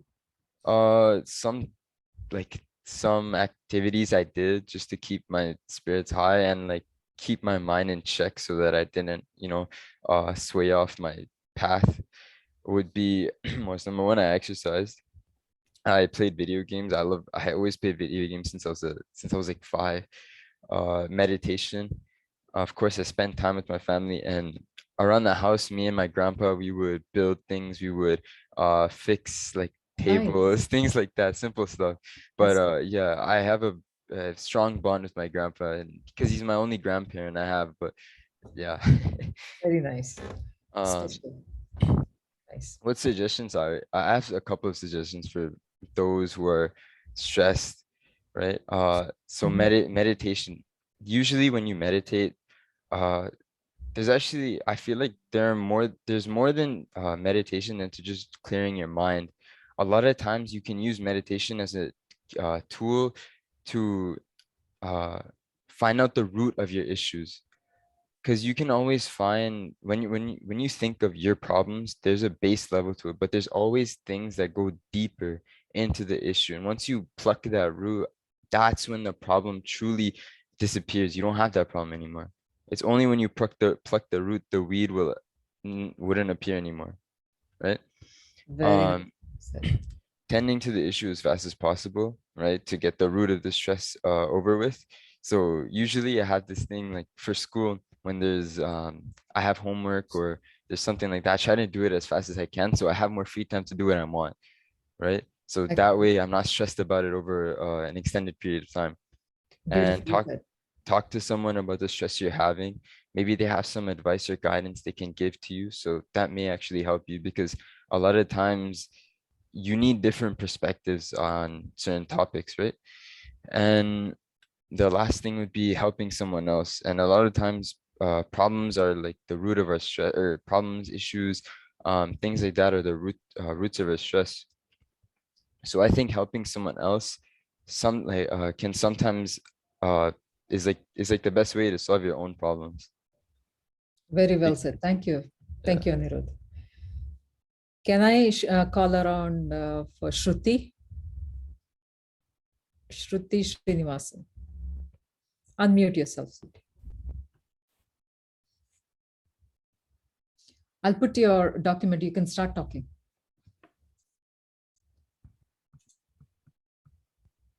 Shruti, you can start. In the beginning of when remote school started, at first I was happy to stay home, but soon I started feeling bored and I missed going to school and I missed meeting my friends and playing with them. I felt like I had nothing to do and I hoped things would go back to normal before my birthday. I also felt kind of happy since I got to play with my brother and I wanted to go out somewhere. Okay.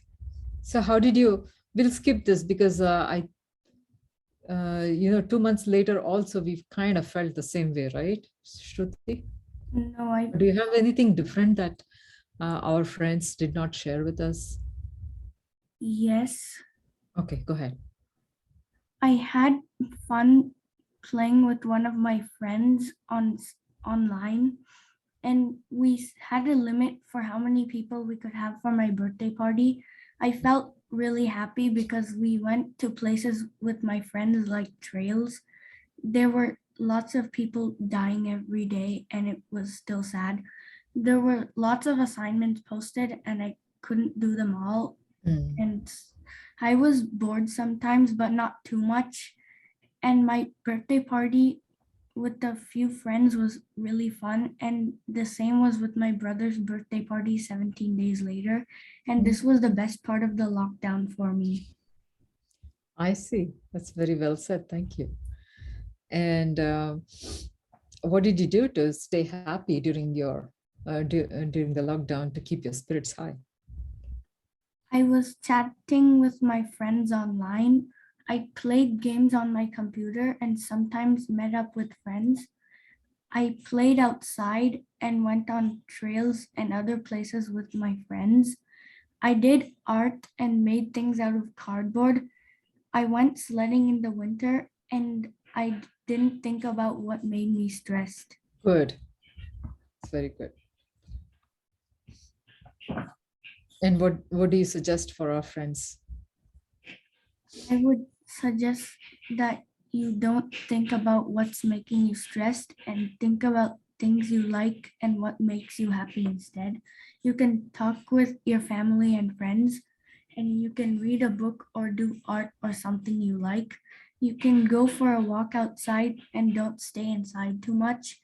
You can listen to music that you like, and you can play a game with your family or your friends or online if you can't meet them, and you can have fun. I mean, you can have some time to yourself, but not too much time to yourself. Yeah. Thank you very much, Shruti. Very well said. Can I call upon Varsha? Varsha, do you want to share your thoughts? Yeah. Go ahead, Varsha. So in the beginning, I was bored because there was not much to learn. And there was also a lack of social interaction because of no school. Yeah. And then what did you do after? The 2 months after, I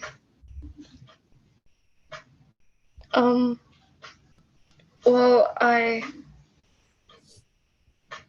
did travel to some places like within the city or province, but there was still a lack of indoor activities and there was still the mask mandate. Yeah. But I liked that we didn't really need to go to school.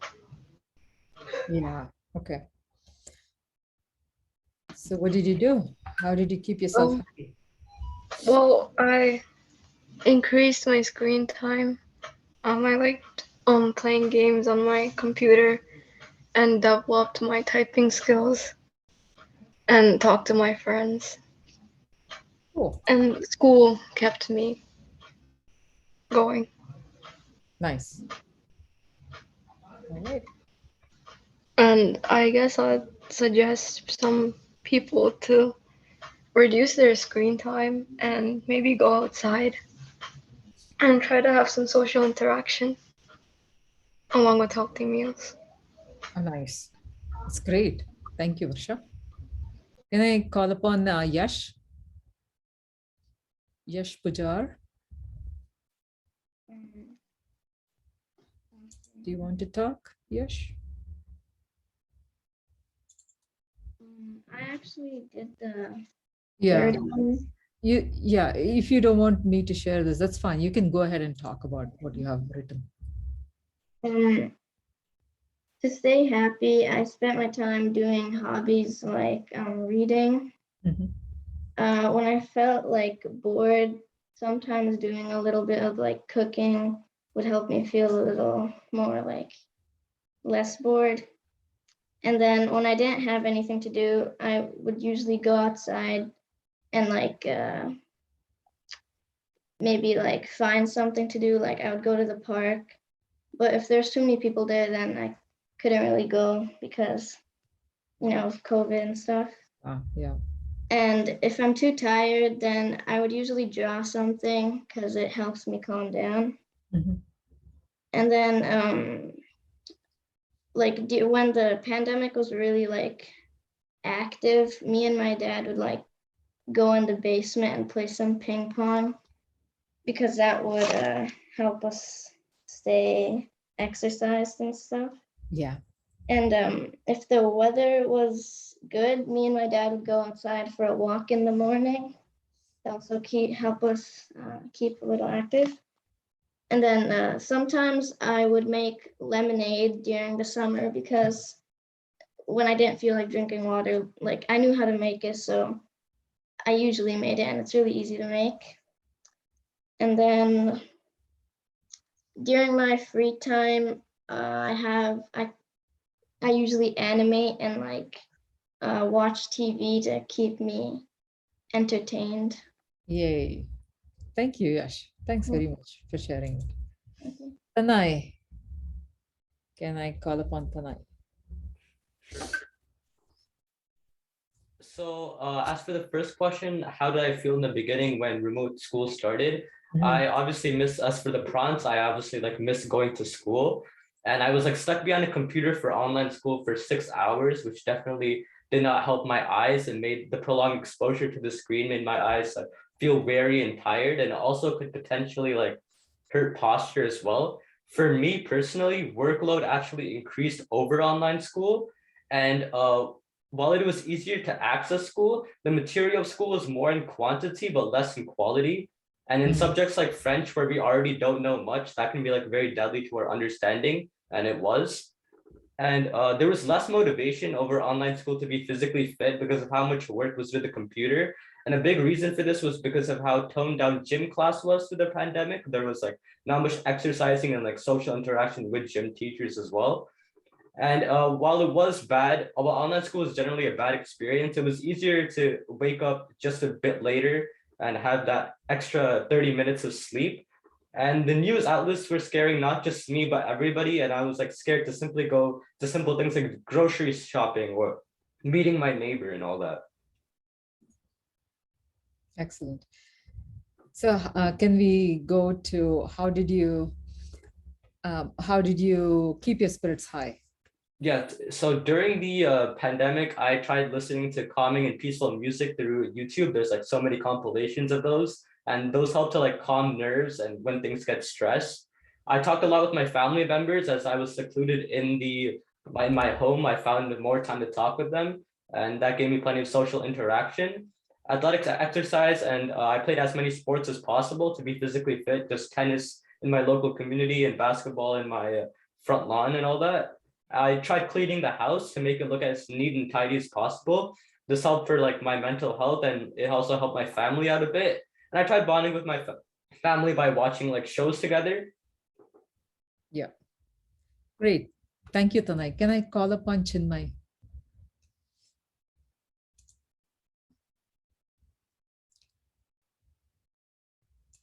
Chinmay? Yeah, I'm here. Okay, perfect. Go ahead. Okay, so for the first question, as everyone said, I really missed going to school. I missed my friends and all that. But I felt really frustrated with the amount of technical difficulties that we experienced, especially in online school, because I felt that I wasn't getting the quality education that I needed because of these technical difficulties, such as like audio problems, screens not sharing, technology shutting down, and things like that. And as other people said, I also missed attending club activities and meeting new people at volunteering or other sessions similarly. So after 2 months of lockdown, I felt really bad because we had actually planned to travel for the summer, but we couldn't go. I had everything planned out. I searched for hotels, tourist attractions, everything, but we still couldn't go. And one thing that really frustrated me during the following months is that some people started denying the pandemic and thus invalidating the tragedy of other people's deaths. They thought it was a government conspiracy, but most of us know the reality of how deadly this virus was. Yeah. And I was thankful though, because there were lots of health guidelines placed and lots of hospitals and healthcare workers working so hard for us. And there was a hyper focus on hygiene, which I believe helped reduce the spread of the virus. So some things that I did to stay happy during this time, as other people said, I listened to music, I talked to family, I did things online, I exercised, and I also took up lots of new hobbies. Like I started solving a lot of puzzles, I started learning a new language, German, and I started learning a new instrument, the conjura. And things that I would suggest to my friends and my peers on how to take care of themselves when they're stressed is to take a break from screens, meditate, go outside, and make sure you're eating properly and you're drinking a lot of water, because malnutrition and dehydration sometimes cause a lot of health problems. Exercising and engaging with others, so like such as attending maybe some online Zumba class. I know my mom attends a lot of those even now, so I think doing things like that with other people really helps as well. And most importantly, make sure to sleep. I know that with online school, a lot of us like changed our sleep cycle, started sleeping late because we didn't need to wake up early to go to school in the morning. But it's really important that we keep our sleep cycles the same throughout, regardless of what our situation is. Thank you, Chinmay. Can I call upon Manish? You already called. Oh, we did. Oh, thank you, Manish. Sorry about that. So do we have anybody else who have submitted that we did not call upon? Okay. So I thank you everyone for doing your worksheet and sharing all your thoughts. And what I'm going to share here is nothing outside of what you all covered already. So it's very easy and less work for me, so to speak. Say, how do you cope with your stress? Do mindful breathing exercise, yoga, meditation. A lot of you covered that. Take up something like positive affirmation, chanting. Positive affirmation keeps, it can be any language. It can be Sanskrit, it can be even English or your favorite language. Keep telling yourself positive things when things are not going your way and you're kind of getting stressed and emotional about things. Say, no, it's going to be okay. We are going to get through this. Those kind of positive affirmations will always really help.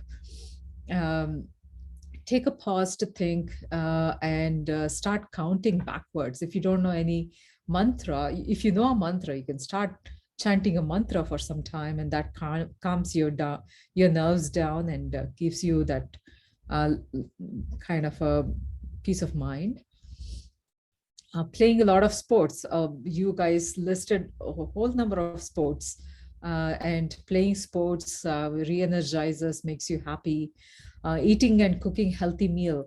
Cooking itself makes you, it's not just the delicious meal that comes out of as a product, but doing and accomplishing and cooking on your own makes you feel really proud of yourself.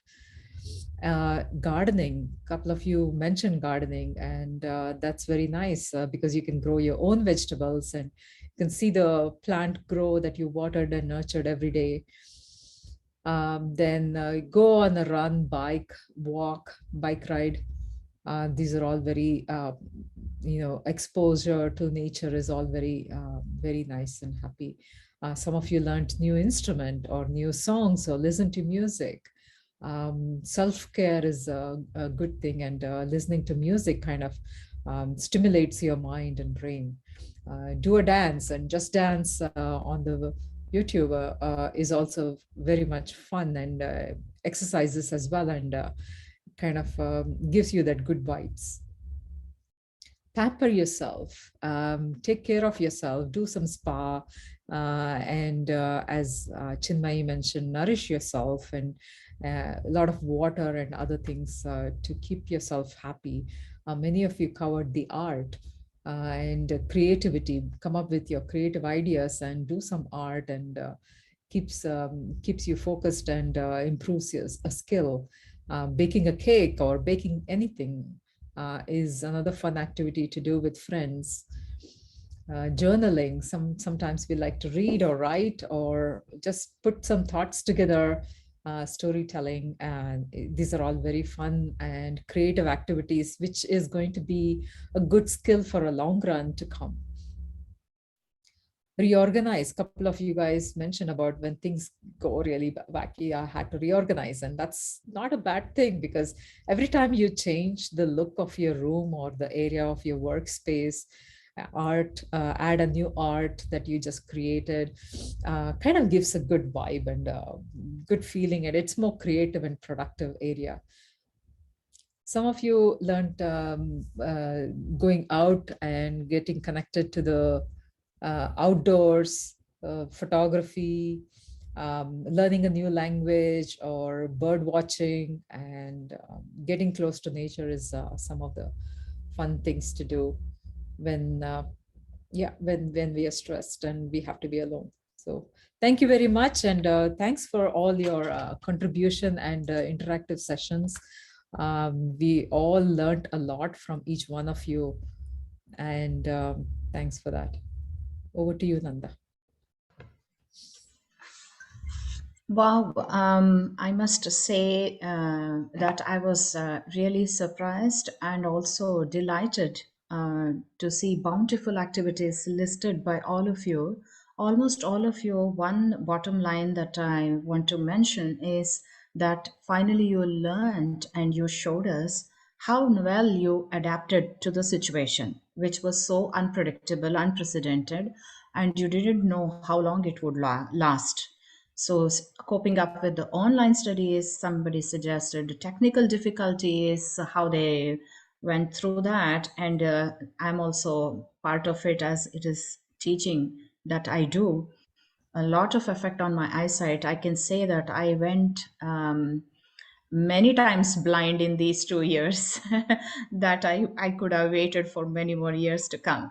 So many suggestions, wonderful suggestions about different activities that you have listed. And it is a nice thing that we did, that you could interact so well and share all your activities with each other. So every one of us can get inspired and take up the points that someone else mentioned today. And for those who didn't get to submit, you can always absorb these points in your lives and always take up the opportunity whenever next time you are provided with. And as I said, case studies is something that is coming up. Whoever can submit for tomorrow, it's most welcome today evening after this session is done. Next coming up is a talk by our guest speaker, Darshan Saraf. It's on a topic of financial literacy. So for the aspiring students here who are dreaming to achieve many things in future, so going through university studies, so planning finance, whether it is to buy house or studies or anything in your life, it's the most important thing. So there are many hints that are going to be given by Darshan. And as I said before, once again, you can always post the questions and queries and doubts that you have in the chat line. And Darshan will be more than happy to get back to us, and the answers will be shared with you via email and WhatsApp. So Darshan Saraf, a little bit of intro before going to his presentation, is a fourth-year student pursuing a bachelor's degree of accounting and finance management at the University of Waterloo's School of Accounting and Finance. He has completed 2 terms of BDO Canada Co-op activity, continuing in the Audit and Assurance Division, and he's also looking forward to joining forensic accounting from this summer. He aspires to obtain a designation of a chartered professional accountant in his free time. He enjoys playing and watching soccer and reading spy novels, and he also finds interest in assisting in different community development projects in and around. So over to financial literacy talk by Darshan Saraf. Thank you.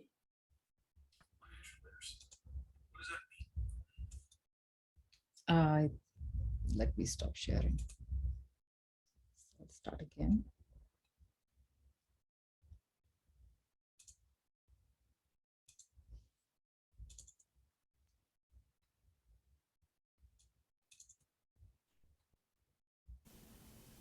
Financial literacy.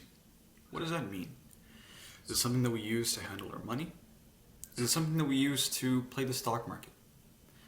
Is it something that we use to make sure that we're able to buy a new computer next month? Or a new house? Or a second house? Or is it something that our parents talk about when it's time to pay the mortgage?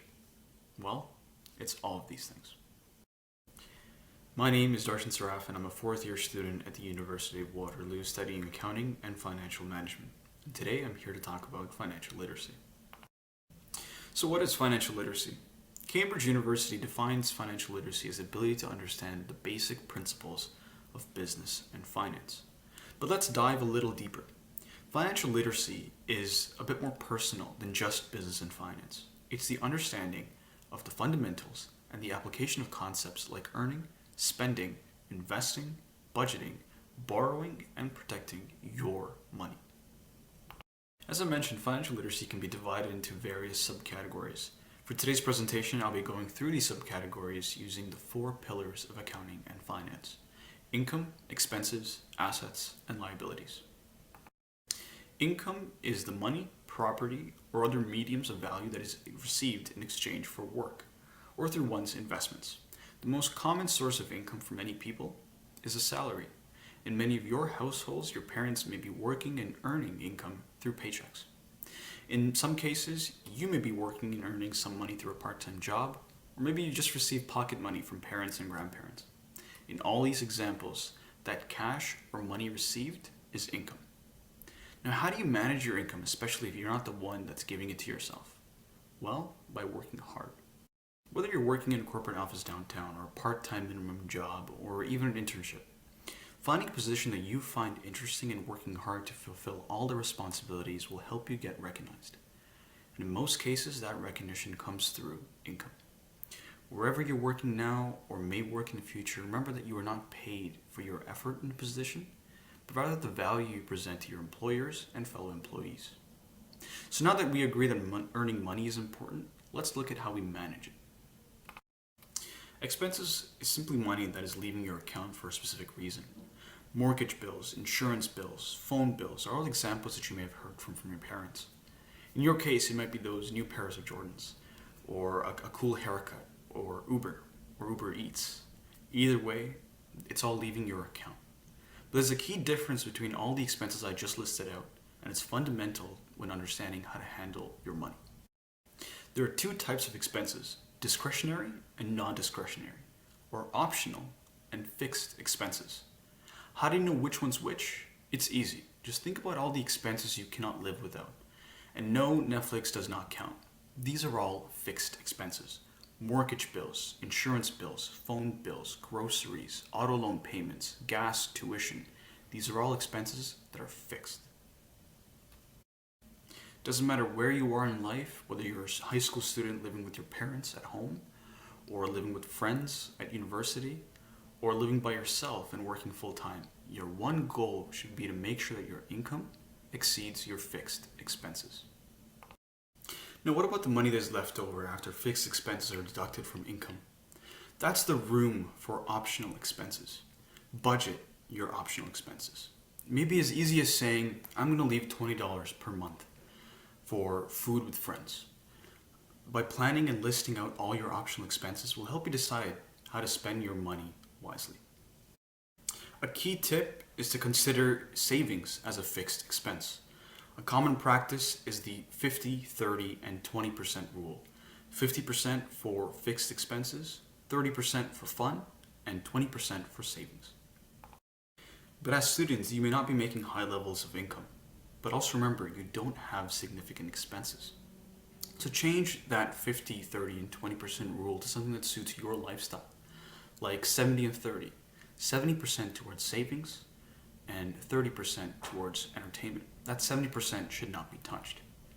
Finally, if you're making a big purchase like a new computer or the next iPhone, always make sure that you have enough room to make sure that you can make that purchase. If you make a big purchase for fun and you're waiting for your paycheck to cover the hole that your purchase has made, you'll always work with one eye in the back, and that's not a good budgeting mindset and can lead to high stress. Assets. Assets are easy to understand. They are just things of value that you own. It can be your savings account, your piggy bank, house, car, your phone, your little brother. No, I'm kidding. Those new pairs of shoes. Anything that has value. How do you build assets? It comes back to our savings idea. Put your savings in a shoebox, in a piggy bank, or give it to your parents for safekeeping. Or if you're able to have a student account at a bank, place your savings there.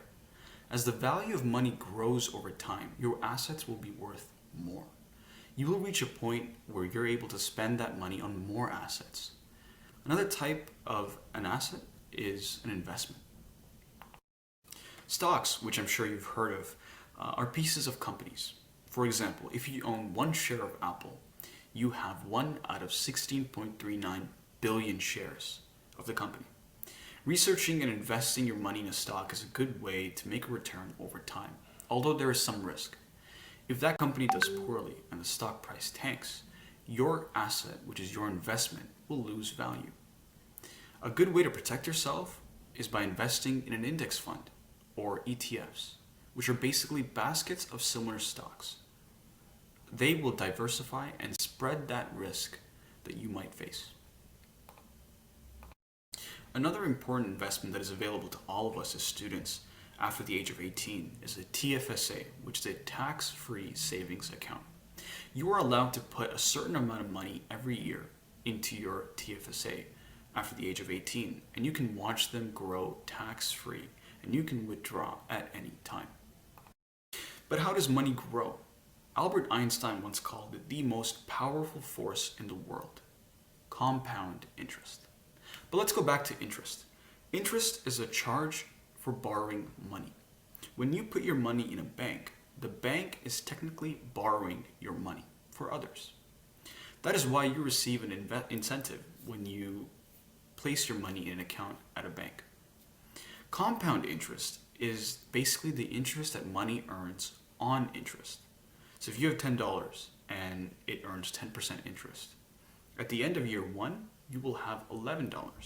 At the end of year two, you will have $12.10. Compound interest grows your money. So start now and save your money. So when you're able to invest in a TFSA or place your money in a savings account, you will have a head start. When you are your parents' age, you will have a large amount that has grown through compounding interest over the years. For instance, if you start saving $1,000 per year at 5% interest from the age of 50, you will have about $33,000 when you retire at 70. If you start saving the same amount when you're 20, you will have $217,000 when you turn 70. That is the power of saving. What are liabilities? Well, liabilities are anything that we owe to someone else. That can be long-term, like mortgage payments or loan payments, or short-term, like credit card bills and payments. Whenever you take on an obligation, just make sure you are able to meet it.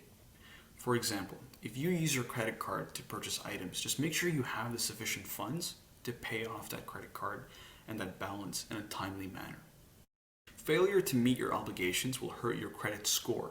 Credit score is a calculation that is used to represent the worthiness of a person to take on more credit. If you have a good credit score, which starts from the moment you take on credit as a young adult, you will have the ability to get more favorable terms when you're taking out loans from banks and other creditors, when you grow up and when you need them. Now that you have a basic understanding of how to manage your money, you may be wondering what tools are available out there to help you along the way. We covered a few of the tools in this presentation, but here are some that can help you. Schedules or tables that indicate how much you're making each month can be easily created and can help you decide how to spend your money and what you have left over. You should have accounts with financial institutions or your parents. Many banks offer favorable terms with low or no charges for students. So as soon as you're able to find a part-time job, start saving and using your credit card wisely to build strong credit. Finally, research and plan for your assets. TFSA is a great start, but what else after that?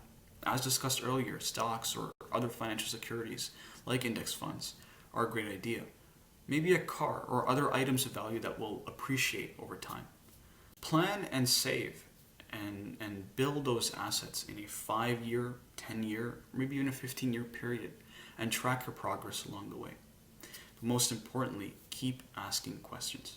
Many of you have adults at home that are going through this process and have gone through this process of earning, handling, growing, and spending money.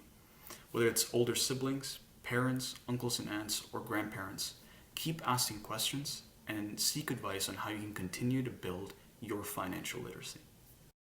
Thank you so much for listening. I'm grateful for this opportunity and I wish I could be there with you live, but I am working at this time. However, any questions that you may have, please type it in the chat below or contact the program organizers and they will pass on those questions to me. I will answer them and get back to you as soon as possible. Thank you.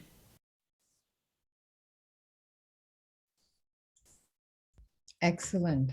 Thank you very much, Darshan. Over to you, Nanda. Yeah. Thanks for the wonderful insight and information. A lot of info in it, Darshan. And as said by him, as announced earlier, you may type your questions, ask questions anytime, and we'll get back to you. So over to Panaga to handle the case studies now. I want to thank all those who have tried, made some nice attempts on case study topics. Some of them have tried one and some of them have tried 2 or 3, which is really good. We have made a decision to accommodate as much as possible in the 2-day slots, a few for today, a few for tomorrow. So those who don't get to speak out today and present your reports, definitely that will be tomorrow. Because we have to keep up the time and go with the flow of the program schedule that is pre-planned. So, Panaga, so let's get started. And case studies were of 4 topics, as you all are aware of. And we'll try to move around people. So, when you present, um, please show your video. We can see who it is speaking, and then we can see, have a look at your reports that will be shared by Panaga, because documents are already shared. Okay. So, thank you. Panaga. Thank you, Nanda. I'm going to screen share. And let's start with Mahantesh. Mahantesh has submitted his case studies, and this is about the budgeting. And can you talk about the solution, Mahantesh? Yeah, sure. So like there are areas where like he can like minimize his expenses, like maybe cut down on restaurants and clothing shopping, because like over there it said like $100, and I mean I wasn't like sure if it was for like a year or like what was the time span, but like I think that's like quite a lot of money for like spending on restaurants and clothing shopping. But like instead of like buying a Tesla, maybe invest that money into like, I mean, it's not Neil's, but like, sorry, his wife's business, and like maybe he gets the profit money, he can like buy maybe a better Tesla.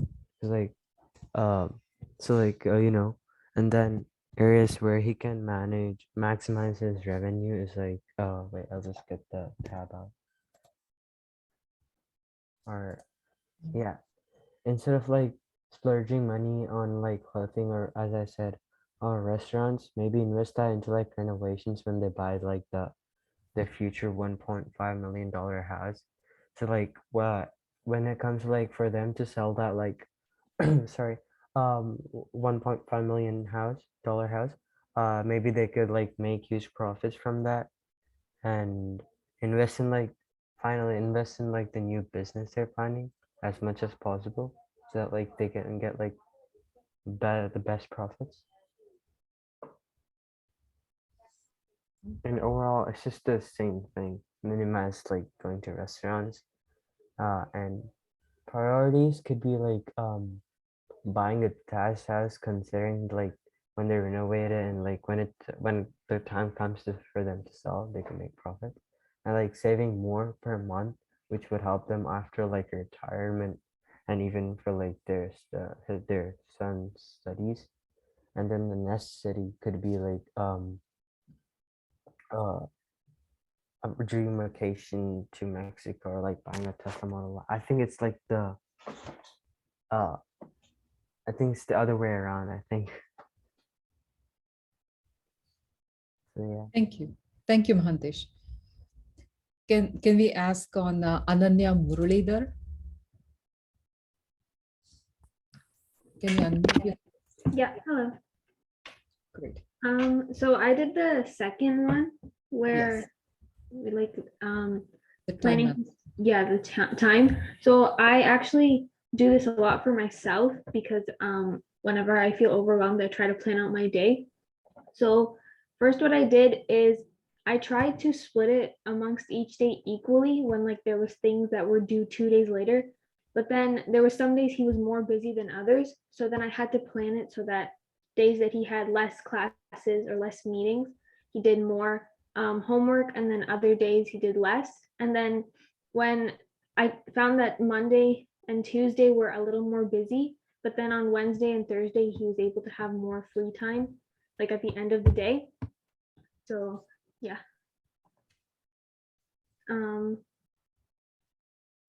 Should I like read out each one or?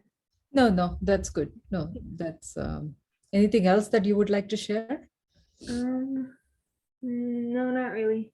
I thought it was important to keep free time for at least he had free time for 3 days of the week, because if he works the entire time, then that's also not going to lead him to be productive in the end, right? So that's why I made sure that there was also free time.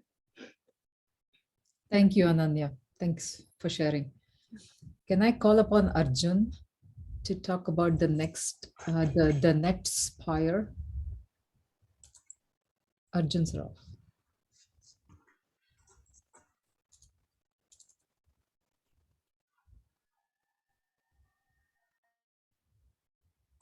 This is about the app.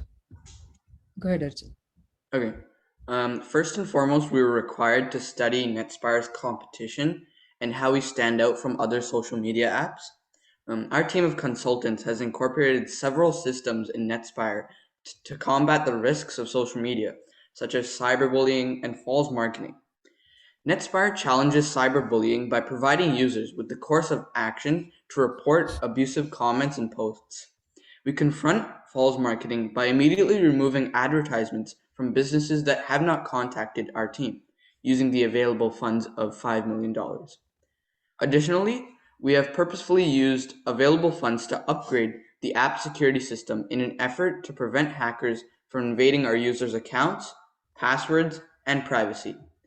Moreover, users must provide NetSpire with their parents' email, keeping parents privy to their child's actions and assured of NetSpire's safety.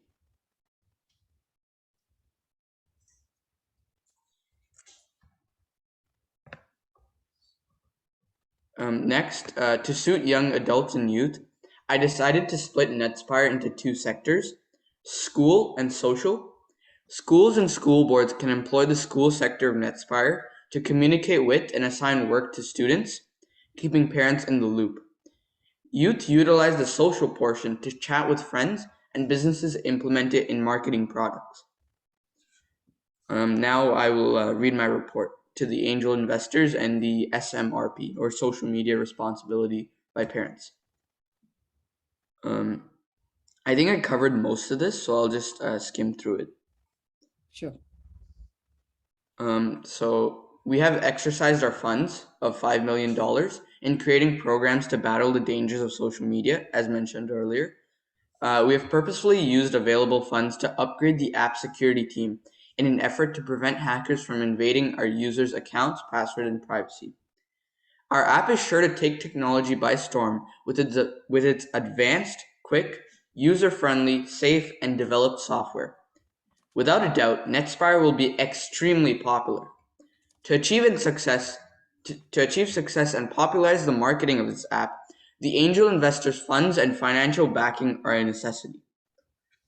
And the SMRP's views, opinions, and input were incorporated and valued in the process of creating NetSpire. Similar to numerous social media networks, NetSpire impacts communications and builds connections, providing users with the ability to chat with people on the other side of the globe. Furthermore, our app sparks creativity among youth and helps businesses market their products in a safe manner. NetSpire completely removes the distractions that arise from social media by integrating the educational component in our app, reducing sleep deprivation as well. We sincerely thank the SMRP for contributing to NetSpire's success and look forward to securing funds from the angel investors. Thank you. Thank you very much, Arjun. Can we call upon Shruti Srinivasan to talk about time and stress?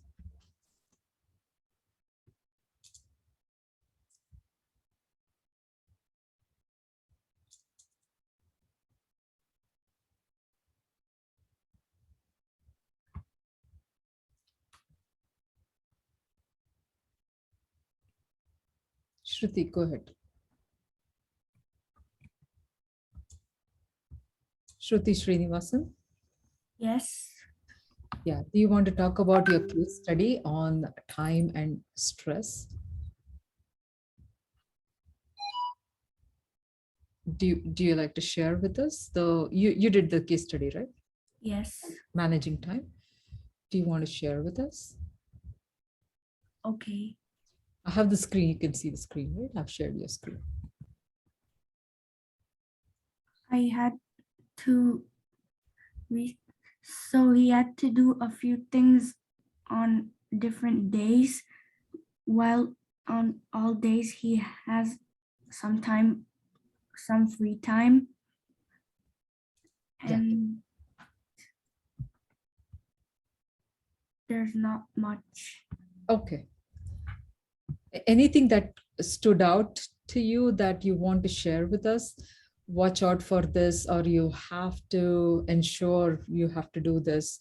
Is there something that you think that we should know from this exercise that you have done? Not really. Okay. Thank you, Shruti. Can I call upon Anirudh Gurur to talk about budgeting?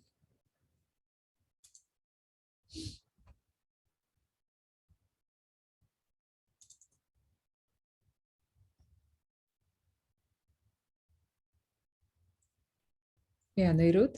Yep. Okay. So with Neil's so with my advice I have for Neil, I'd say it's pretty simple. I feel like the areas for minimization in terms of like where he should reduce uh his expenditures would be his subscription services, his of course restaurant expenditures, and clothing shopping. And areas that he could maximize his revenue would be, of course, investments. I feel like he should start making investments, as right now in this day and age, investments are something you need. I feel like before, I guess a while back, investments were more of like, okay, if you can afford it, then maybe you should start thinking about making investments. But now investments are something you really need, because inflation and things like that, the value of money, it keeps going lower. So if you make investments, that means the value of money would go higher, and you don't have to worry about uh how inflation can negatively impact you. And so he could also think about starting up the catering business. That's also another source of income. And it clearly states that his wife is, yeah, is a housewife, and she's catering for friends, right? If she starts a business, that would be amazing. That's another whole source of income, and it would also be a great investment. They can also use the money that they're saving. So as you see, there's if they save close to $750 per month. They could honestly take that money and invest it, instead of having a static value of 750 a month, that 750 can turn into 1,000 and then 1,200 over time, right? And they should also consider how the value of their house at the moment affects their uh affects them financially. Because of course, right, if we're talking about if we're talking about the modern day, um the value of houses it's exploding. This house market is absolutely, like, it's exploding. And so I think they can make some smart decisions with their properties, or with their house. And I think they can make some money off of their house, maybe by renting it out, or if not, selling it. um I think he should really reconsider his subscription services as well, as I'm not sure if $100 is really necessary, right? If you're if you're trying to save money. Also, restaurant expenses are also really unnecessary, because come on, his his wife is a good cook. You can see that. So there's no reason to really go out and, spend money on food. Although if they are trying to try out new cuisine, that's fine. So maybe they should restrict it to around at least once a month, and they shouldn't go to anywhere too expensive. Because if they had these big dreams, I feel like they have to cut down on their expenditures, of course. Um, yeah, and again, they should make those small investments to appreciate their money, appreciate the money they're getting from savings. Of course, investments like gold. Gold is a big one, especially for us Indians. Stocks, cryptocurrencies, like these are all options for him. And if I were to prioritize Neil's goals, I think it would be Neil's retirement is first, his and his wife, because it's you before anyone else, right? And then that's why his son's education would come second. The house upgrades, his business, the Tesla, and then a Mexico vacation. Well, I think the house upgrades would be third, because it is pretty important, especially because if you get a bigger house, not only is it a source of income, you can gain equity from it. Uh, of course, if you rent it out, again, if there's a yeah, if this the house comes with a basement, you can rent that out. That's another source of income. Um, the business, I think it would be fourth, because right now they're living, and they don't look like they're under any financial pressure. but at the same time, I feel like it'd be a lot better than buying a Tesla or the Mexico vacation because again, it's another source of income, and that would allow them to afford his son's education and Neil's retirement, and get that Tesla and Mexico vacation that they've been dreaming of. And yeah. Thank you very much. That's very detailed and very thoughtful. Thanks for sharing. Can I call upon Ananya Pai? And she'll be talking about awareness and resilience. Sorry.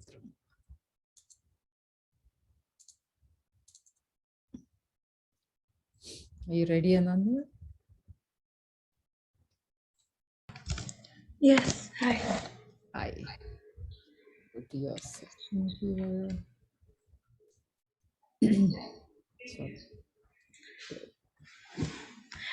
So I did the self-awareness thing. So I matched the first one with on the left side to the fifth one on the right side. Do you want to just read them together? Yeah, So kind of yeah. like, yeah. So when I feel angry at someone, focus on the problem to fix as opposed to focusing on the person. Two, to be a good listener, I should not interrupt. I should listen attentively and try to comprehend. Three, listening to my inner voice helps me make better decisions and connect with my authentic self. Ability to feel what someone else feels is called emotional empathy.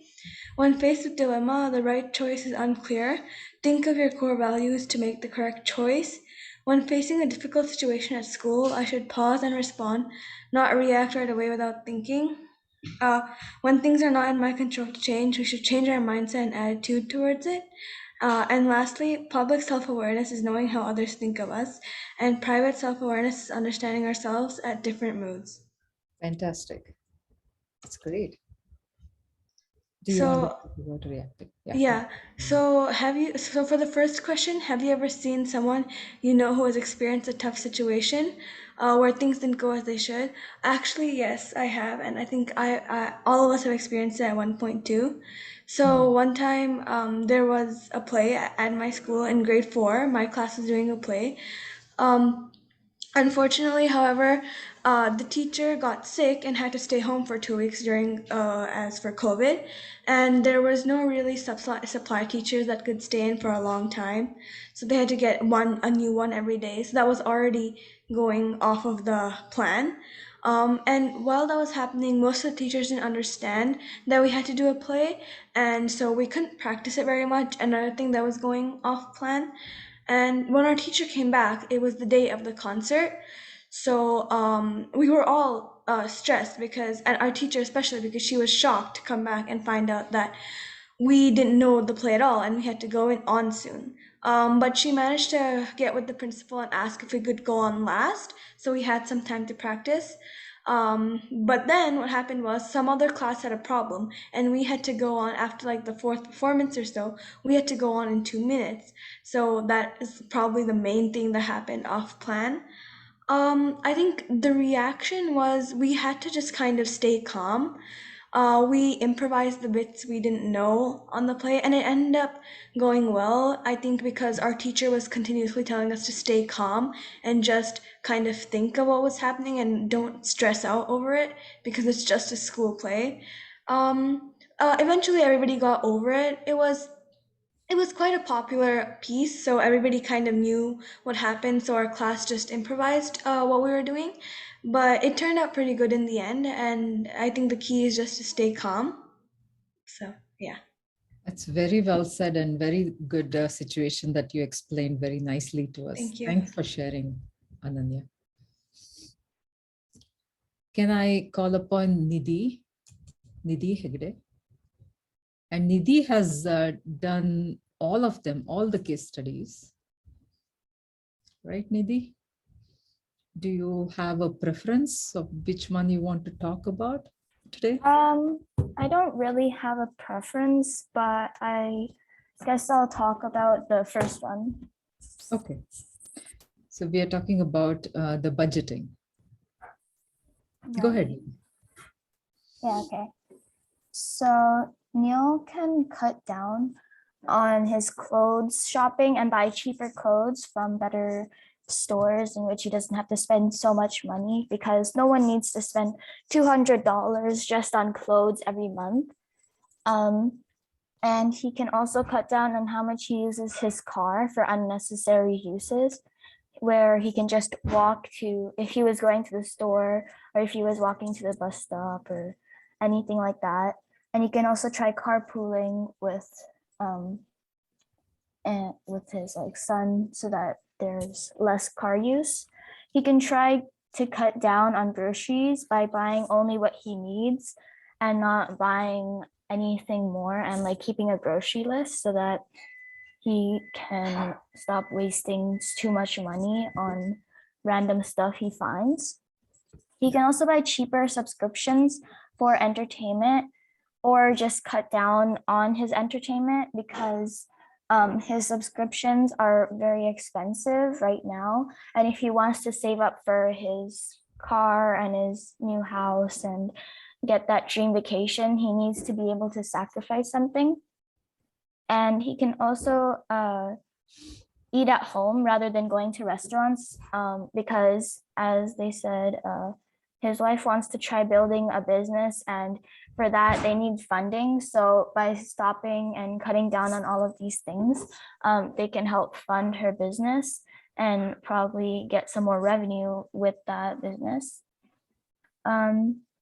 His son can also work some hours because he is in grade 10 and he would be able to be capable enough to achieve his own dreams now that he is old enough to be working, and he can earn some money which he can put into his savings account, so he could top onto his university savings and other savings for cars or anything else. His income is 80,000 after taxes, and he has 26,000 after monthly expenses. And after giving money to his savings, he'll have 17,000 left. And so that's not a lot of money. So if he really wants to save up, he can create different savings accounts for his detached house, car, and other things on his bucket list. And the maximum, well, they can put up to $1,000 in that account each month, and they will still have, they will still be able to go on their trip to Mexico with almost $4,000 left for any unseen charges.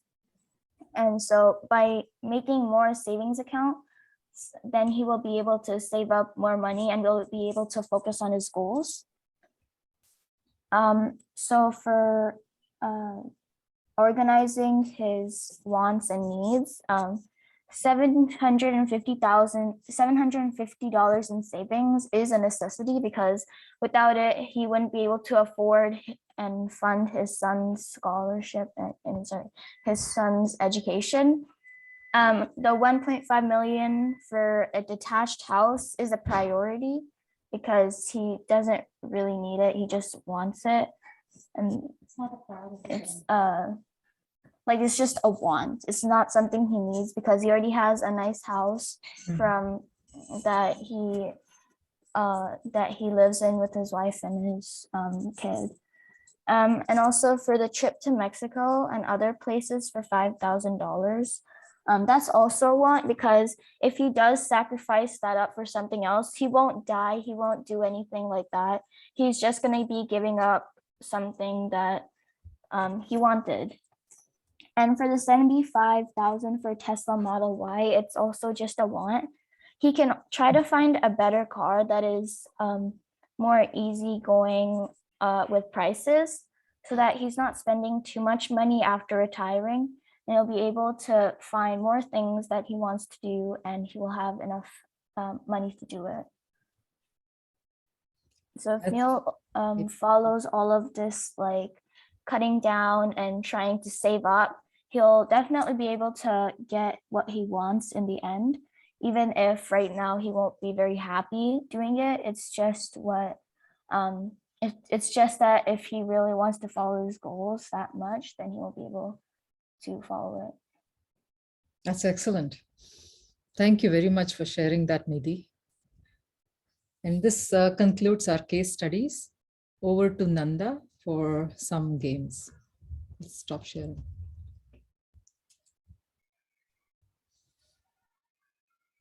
All right. That was a wonderful response that we could see for other case studies that we prepared with a view that, the case studies are made simpler, though some of them might be a little bit challenging to certain grades, because we have here, as you know, uh, kids belonging to different grades varied from grade 6 and above. That was what we knew our registrants would be. So catering to the needs and thoughts and performance and capacity, we had formulated these case studies, and I'm really happy to say that your responses are excellent. So the reports which are submitted here, each of you have put forth your thought in it, and there's a lot of insight. There's a lot of intelligence and smartness shown in all of these in your own way, and expressed very beautifully. Thank you for that. And we will be looking forward to listening to many more reports tomorrow. Also, we have case studies coming up and those which are already with us, already submitted. And uh, regarding the games, it is a very, very simple game just to cheer you up at the end. Before going to the games, I would like to say that we have many topics of interest to be dealt with tomorrow as well. So these case studies were also actually loosely based on these topics. As you can see, budgeting was something hinted to financial literacy, the social media Netspire incorporation app was something to be dealt with, the media, social media benefits and risks, which is to be followed tomorrow. And self-awareness, self-resilience, these are the absolute necessary qualities and understanding that we should be bearing while leading our lives under stress, how to cope up with stress. And you have done beautiful job. So games is just a trivia time, and let me share. And this is not on a basis of any online announcement of winner or anything. So there's no winner. All of you are winners. You can just have a pen and paper or something where you can note down answers as the answers come up, or you can even check the answers and see what went wrong. I'm very sure all of you will be 100 out of 100. Okay. So here we'll go.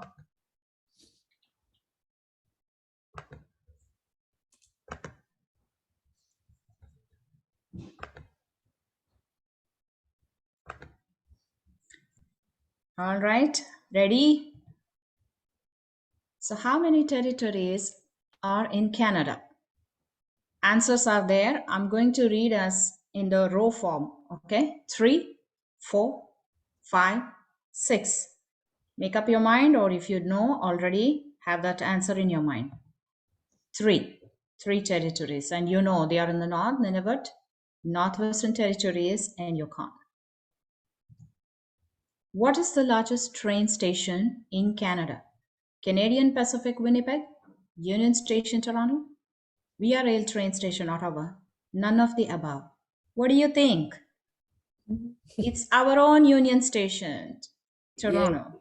Yeah, it is the largest in Ontario and also for right now for the entire country. Coming up, so simple, right? Which of the following colors is not in the Indian flag? Simple: green, saffron, white, red. And that's red. We know it is orange or saffron, white, and then green with the blue chakra wheel at the center. Which place in the USA is called the Big Apple? Washington, D.C., Los Angeles, New York City, Chicago. And it is, you all know, New York City. Okay, I think most of you have got everything right so far. I believe that. Canada's biggest province by area with the lowest population is, so just biggest province in the area wise and lowest population: Quebec, British Columbia, Nunavut, and Ontario. answer is minute. Which is grammatically correct in saying we always work in English lessons. We always work hard in English lessons, the most hard in English lessons, always work hardly in English lessons, all of the above. Absolutely, it should be hard. We always work hardly in English lessons doesn't even make sense. That means you don't work at all, right? Okay. How many time zones does Canada have? 3, 9, 7, 6. This some of you might not be knowing, and some of you might know correctly. Yes, it is 6, and they are Eastern Canadian, that is Eastern, Central Canadian, Eastern Canadian, Pacific, Atlantic, Newfoundland, and Mountain. So wonderful. Our country is so big, so we have 6 time zones. True or false? Easy peasy, that's what you say. The national animal of India is the tiger. True? False? Is it lion? Is it cheetah? No, it's the tiger. True. This was very basic, right? So some answers should be like that. Some questions should be easy. In Hindu mythology, which god is believed to have taken 10 incarnations? Most of you should be knowing this. Lord Shiva, Lord Vishnu, Lord Hanuman, Lord Brahma. So it's Lord Vishnu, and the 10 incarnations are just called Dashavatara, and you might be knowing which ones they are as well. So very interesting stories are there associated with all these avatars. What is the line of mountains that borders Alberta and British Columbia? Canadian Rockies, St. Elias Mountains, Winston Churchill Range, Canadian Appalachians. The answer is Canadian Rockies, which goes all the way in the west part of North America. One of the most important festivals of India, also called the Festival of Lights, is the Lantern Festival, is it? Or Holi, which is right here this week. Christmas, which is also a festival of lights, or Deepavali. As I mentioned, it is most important festival of India, so it is Deepavali, color of lights. Festival of lights and colors, sorry. What is a charged atom called? Molecule, element, ion, none of the above. So this is a basic chemistry question, guys, and I think you all know the answer. Yes, a charged atom is called ion. It can be a positive ion or a negative ion, cation and anion, as it says. Toronto's ice hockey team is called Toronto FC, Toronto Blue Jays, Toronto Maple Leafs, Toronto Argonauts. So you know that there are baseball teams, hockey and football, everything given here, but we are looking for ice hockey team, and you all know that it is Toronto Maple Leafs. Which book and film series by J.K. Rowling sparked great enthusiasm among children and teenagers? Is it a Spider-Man, Harry Potter, The Hobbit, The Lord of the Rings? So it's J.K. Rowling. There's a little bit difference in the other author, which is for the other book and the movie. So this one is for Harry Potter. Okay. And that's it for today. The end. I think I should know. So many of you might be excited to see your results, right? You might have jotted down the answer or noted down to remember. And when you looked at the answers, most of you might have been delighted to see that you were correct. And I believe and trust that all of you have solved these questions, and a lot of people have got good things to say, that it was super easy and you were able to answer all of them. Okay, so that's it for now, Panaga. Thank you very much, Nanda. That was very enlightening set of questions, and they were not very hard, but I didn't know a couple of answers myself. So it's okay. So a couple of it is questions good. had come during the chat session. Do we type the answers? Do we raise our hands? So unfortunately, having an overwhelming crowd here, looking at all the windows. Carrying out a session like this would be a bit difficult. Although there was some mechanical slang where we wanted to have something like Kahoot. So for catering to 50 people, it needed something else. So I was not able to do that. Instead, we took up this trivia as a game for today. We'll have something else tomorrow, very exciting, coming up. So stay tuned and be prepared to come fresh, have a good sleep today. I hope you enjoyed the session today. Over to Panaga for the closing. Thank you, Nanda. So hope you all had a good time and enjoyed and listened to your other classmates explain different interactive sessions about stress management, and also about the case studies that was shared by many of you.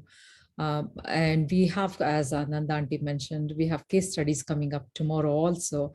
And the submissions that we could not accommodate today, we are going to accommodate them tomorrow. So more to come.